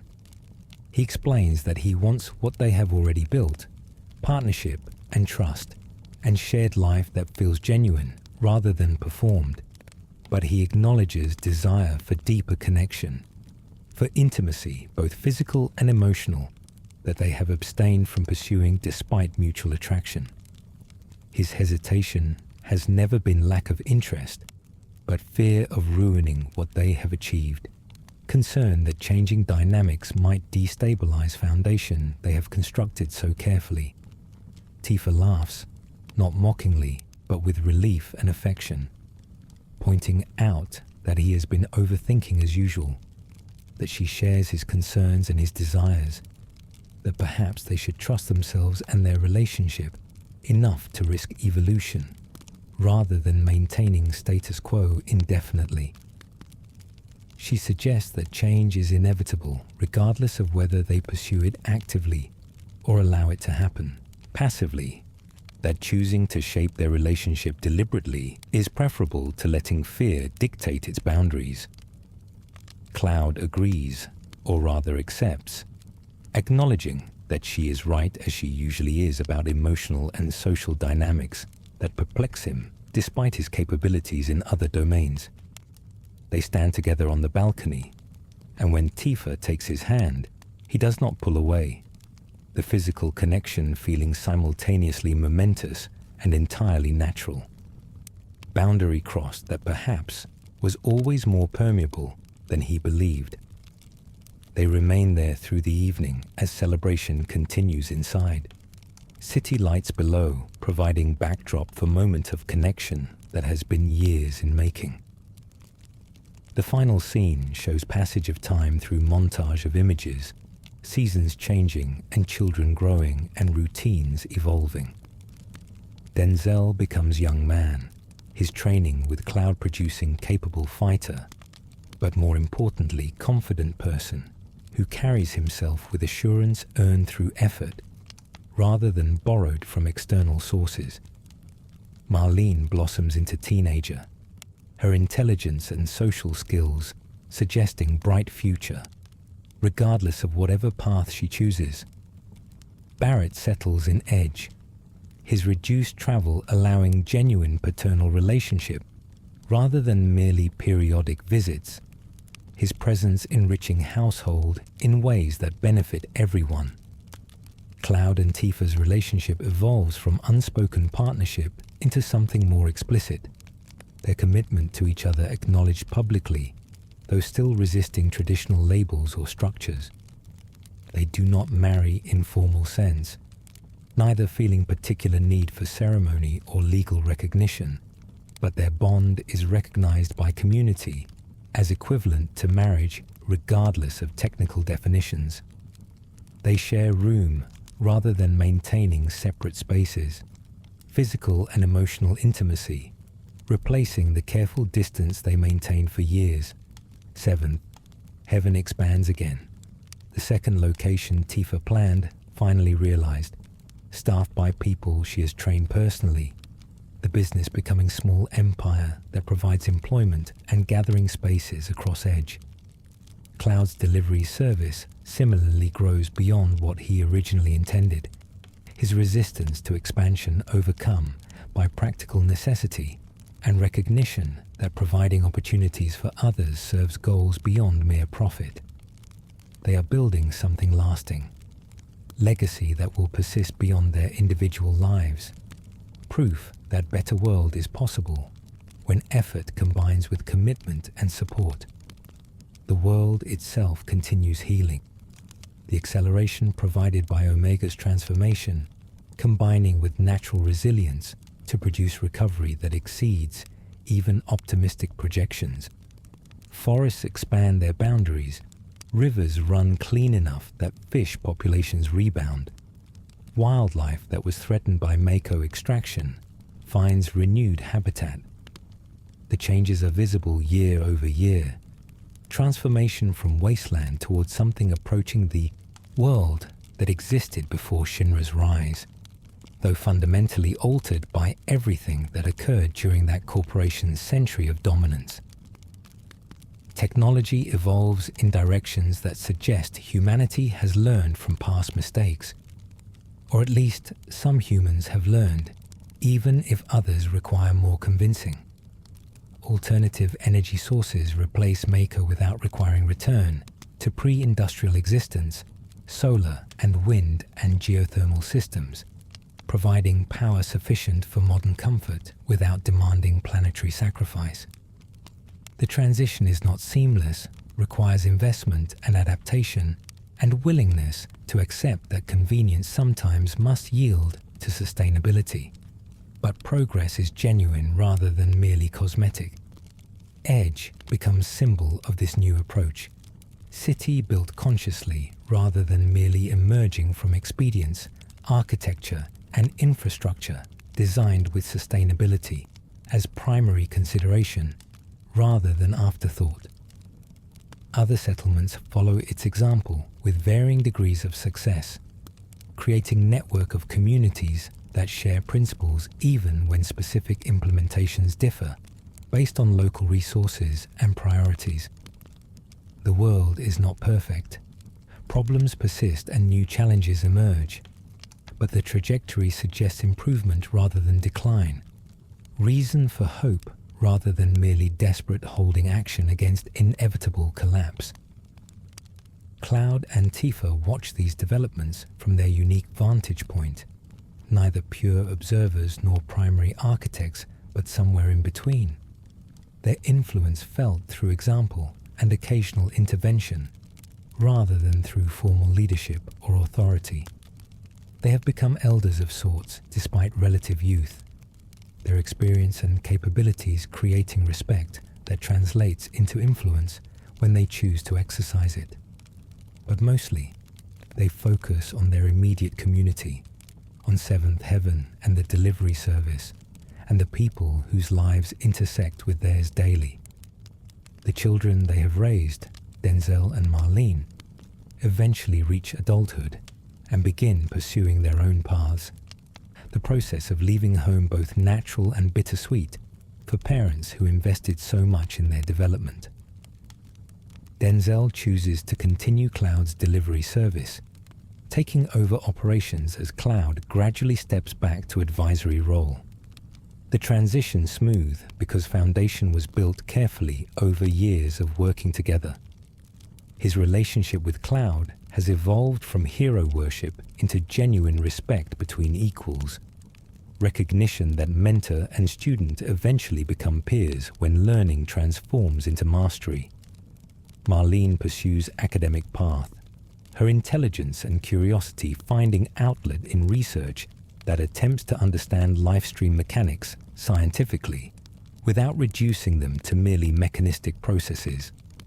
She studies with mentors from the WRO, her work contributing to developing technologies that work with planetary systems rather than against them, embodying philosophy that her father and adoptive family have advocated through example, if not explicit teaching. Her success makes Barrett almost unbearably proud, his rough exterior unable to fully conceal emotion when discussing his daughter's accomplishments. Cloud finds himself with time that was previously consumed by child rearing and business operations, space in his schedule that initially feels uncomfortable before gradually becoming welcome. He and Tifa travel more, visiting locations from their shared past and exploring new places that neither has seen before. They make pilgrimage to Nibelheim as planned years earlier, find the town partially rebuilt by survivors and newcomers who know nothing of its tragic history beyond what old-timers share in bars and around fires. The visit is difficult, but ultimately cathartic, confronting the physical location where so much pain originated allows them to contextualize trauma as specific to time and place, rather than absolute condition defining their entire existence. The mountain where Cloud and Tifa made their childhood promise still stands. The water tower where they met that night still functional, though weathered. They climb to the familiar spot and sit together, middle-aged now rather than teenagers, looking out over landscape that has changed less than they have. Tifa mentions that she never doubted he would keep his promise, that even when circumstances complicated everything and his identity fragmented under pressure of Hojo's experiments and borrowed memories, she knew the core person she had known in childhood persisted beneath constructed layers. Cloud responds that he is not sure he deserves that faith, that his success in keeping promises seems more accident than intention, luck and circumstance, rather than genuine capability. But Tifa insists that showing up counts as keeping promises, that his continued presence and effort matter more than perfect execution of imagined ideals. They visit the reactor where everything went wrong, the facility still standing though non-operational, its machinery dormant since Shinra's collapse. The place where Sephiroth discovered the truth about his origins and went mad, where Cloud confronted him and was nearly destroyed in the process, where the nightmare began that consumed years of their lives and nearly ended the world. Standing here now, decades removed from those events, the location feels smaller than memory suggested, more prosaic and less apocalyptic. Merely industrial site where terrible things happened rather than cursed ground radiating malevolence.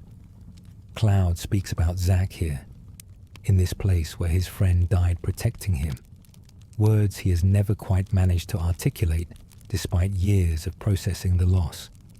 He explains to Tifa, though she already knows much of this, how Zack carried him across continents when he was catatonic, how the soldier died fighting Shinra troops to give Cloud a chance to escape, how everything Cloud claimed about his own history was actually Zack's story borrowed and internalized during mental reconstruction. He says that he failed Zack just as he failed Aerith, was too weak to save either of them despite owing them everything. Tifa challenges this interpretation, pointing out that Zack made his own choices knowing the risks, that Cloud did not fail him but rather honored his sacrifice by surviving and eventually thriving, by building life that Zack would recognize as worth the price he paid. She argues that obsessing over inability to prevent deaths that were caused by Shinra's actions rather than Cloud's failures is form of narcissism disguised as humility, making himself central to tragedies that resulted from systematic evil rather than individual inadequacy. The observation is sharp enough to sting, but Cloud recognizes truth in her words, even as he resists accepting them fully. They leave Nibelheim with mixed emotions, the visit neither complete healing nor reopening of old wounds, but something in between, acknowledgement of past without being controlled by it.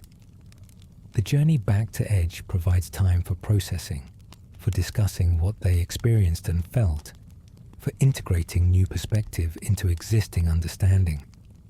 By the time they arrive home, Cloud feels lighter somehow, burden not eliminated, but redistributed in ways that make it more manageable. Years continue passing, the relentless forward motion of time carrying them through middle age towards something that might be called elderly if reached. Cloud's hair starts graying at temples. Tifa's face shows lines that were not present in youth. the physical markers of age accumulating despite Mako enhancements that slow deterioration compared to unenhanced humans. They adapt to changing capabilities, adjusting expectations and activities to match what their bodies can realistically accomplish, rather than clinging to abilities that age inevitably erodes. Barrett passes first, his body succumbing to accumulated damage from years of fighting and the long-term effects of his prosthetic integration, dying peacefully in his sleep with Marlene at his side. The loss strikes the community hard, Barrett having become fixture in Edge's social fabric, his booming voice and passionate advocacy for sustainability having shaped the settlement's development in countless ways. His funeral draws hundreds, testament to how many lives he touched through his work with the WRO and his presence in the community. Cloud speaks at the service, words that do not come easily but feel necessary. Tribute to friend and comrade who demonstrated that strength could serve compassion rather than merely destruction. He talks about Barrett's transformation from angry survivor to thoughtful advocate, about how rage at injustice matured into commitment to building better alternatives, about the legacy left in policies changed and communities empowered, and a daughter who inherited his best qualities while transcending his limitations. The speech is brief but heartfelt. Cloud's discomfort with public speaking overwhelmed by need to honor someone who mattered. Sid follows several years later, his body failing after decades of piloting and the accumulated effects of chain smoking. He never quite managed to quit, despite repeated promises. His death is less peaceful, fighting until the end against body that betrayed him, cursing his limitations and demanding more time to complete projects that will never be finished. Shera, his longtime partner, sits with him through the final days, her patience with his difficult personality never wavering, love persisting through frustrations that would have broken lesser relationships. She survives him by 5 years before joining him, their decades together having made separation unbearable once it finally arrived. Yuffie continues longer, her ninja training and genetics providing longevity that outlasts most of her contemporaries, but she eventually falls to illness that medicine cannot cure and will cannot overcome.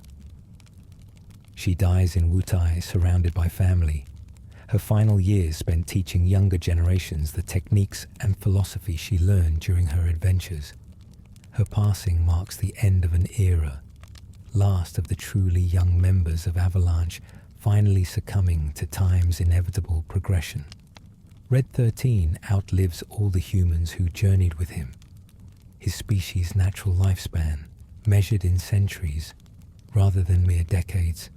He visits Edge periodically, watching the city evolve and the people he knew age and die and be replaced by descendants who know the stories but did not live them. He becomes living connection to history that gradually transforms into legend. Witness whose continued existence prevents the past from being entirely mythologized or forgotten.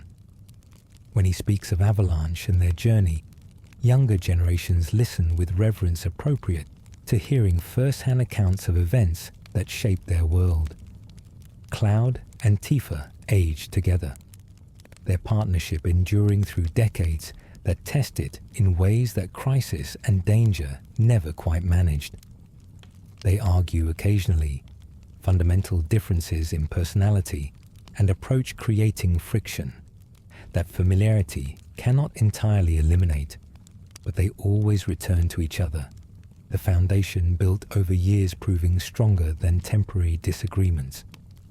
They watch Denzel marry and have children, become grandparents in the loose sense that applies to non-biological relationships, their family expanding to include people they have never met, but who carry forward values and connections they helped establish.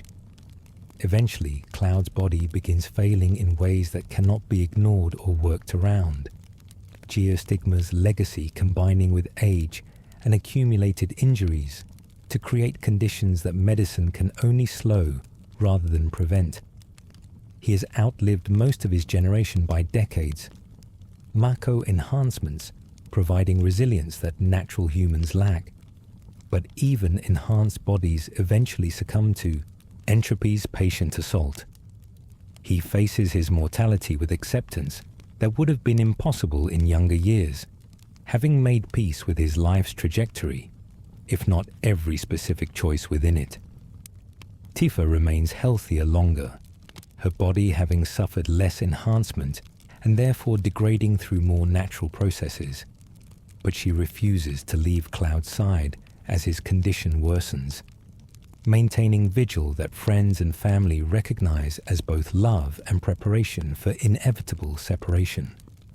They speak of many things during this final period, revisiting memories and discussing people long dead, ensuring that nothing important remains unsaid before opportunity disappears forever. Cloud expresses gratitude repeatedly for her patience and persistence, for refusing to let him surrender to isolation and guilt, for building life together that he never imagined possible during his darkest periods. He asks her to promise something, his voice weak but insistent, and Tifa agrees before hearing the request, because some commitments transcend specific content. He wants her to continue living fully after he is gone, to not make the mistake he made after Aerith's death, withdrawing into memorial rather than remaining present for life that continues. He wants her to be happy, to find joy where it exists, to honor his memory through living rather than merely grieving. Tifa promises through tears, recognizing the wisdom in his request even as she doubts her ability to fulfill it. Cloud dies in their shared bed at Seventh Heaven. Tifa holding his hand, his final words too quiet for anyone else to hear, but clearly understood by her. She sits with his body for time that cannot be measured by clocks, processing the finality of death in ways that intellectual understanding never quite captures. And then she allows others to enter, to begin the practical processes that death requires regardless of emotional state.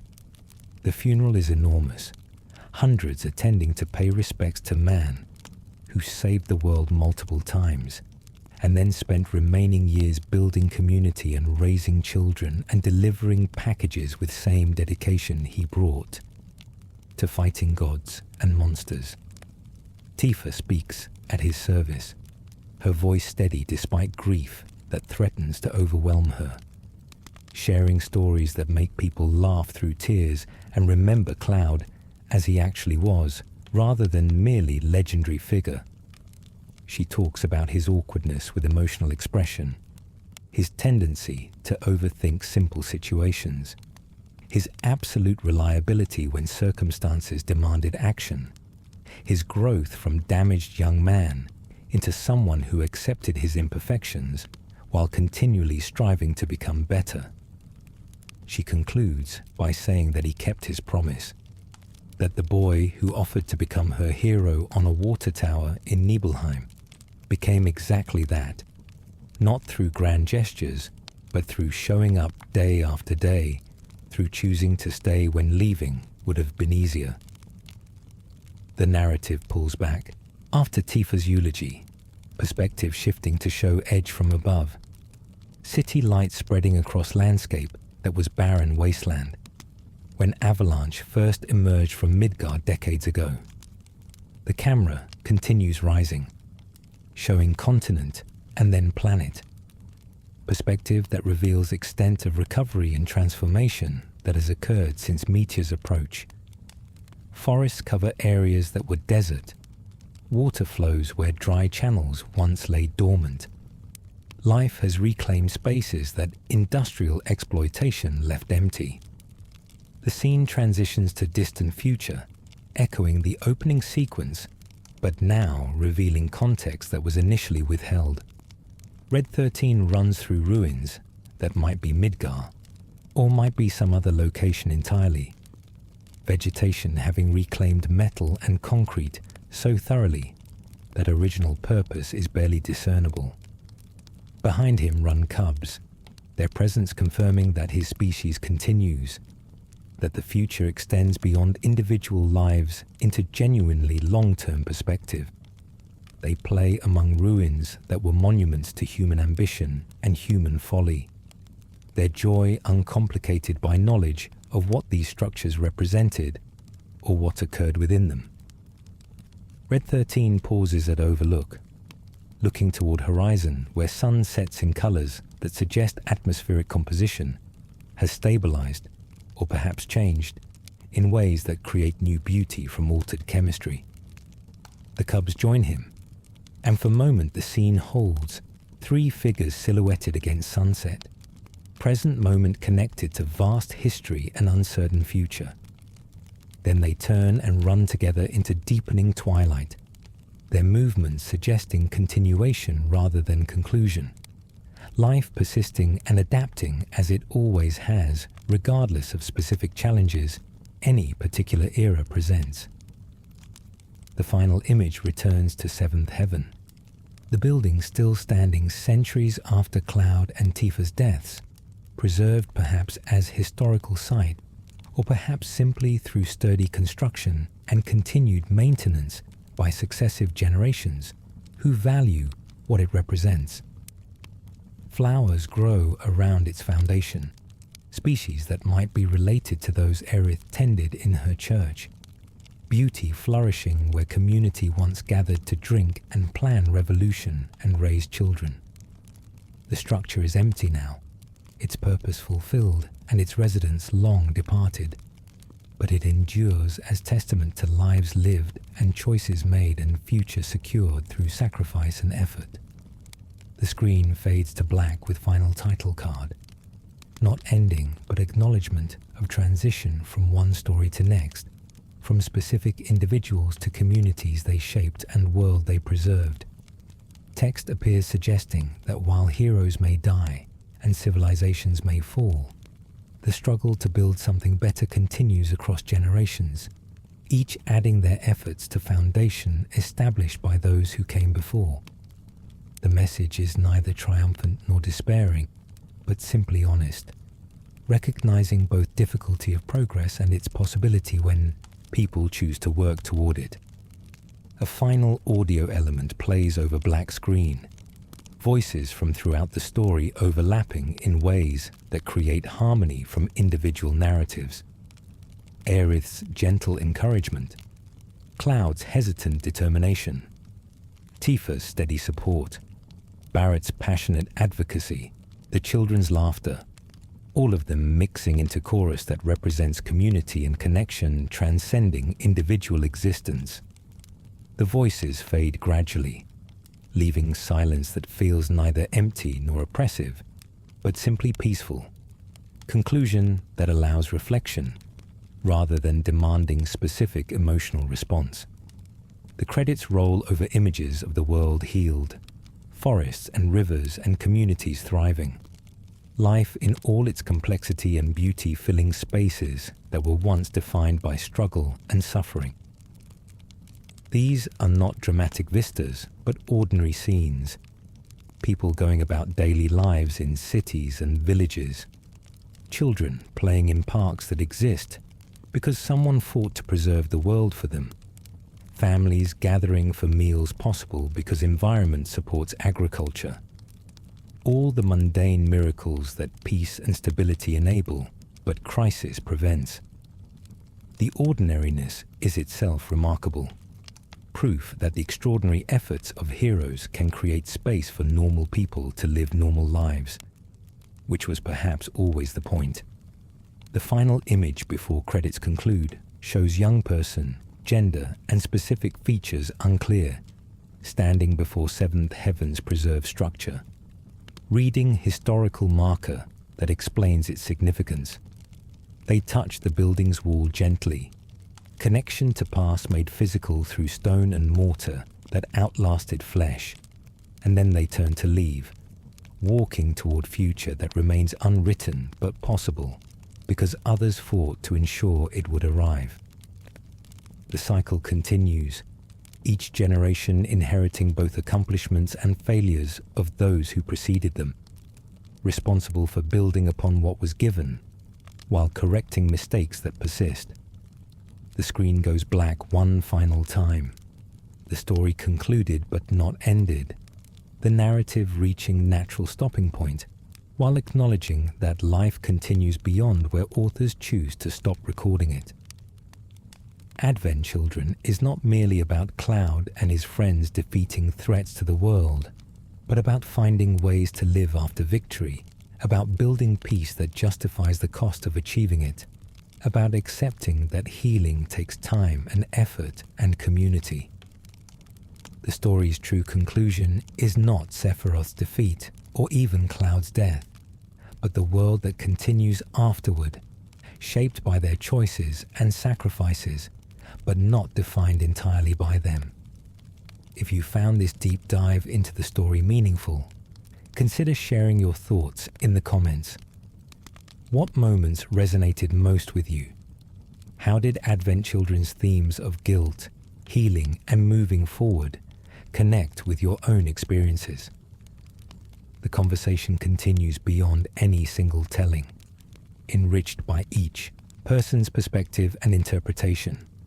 And if you'd like to explore more forgotten corners of game narratives and untold stories from beloved universes, you know where to find them. Until the next story calls us forward, take care of yourselves and each other. And remember that even in fictional worlds, the choice to keep trying matters more than any single victory or defeat.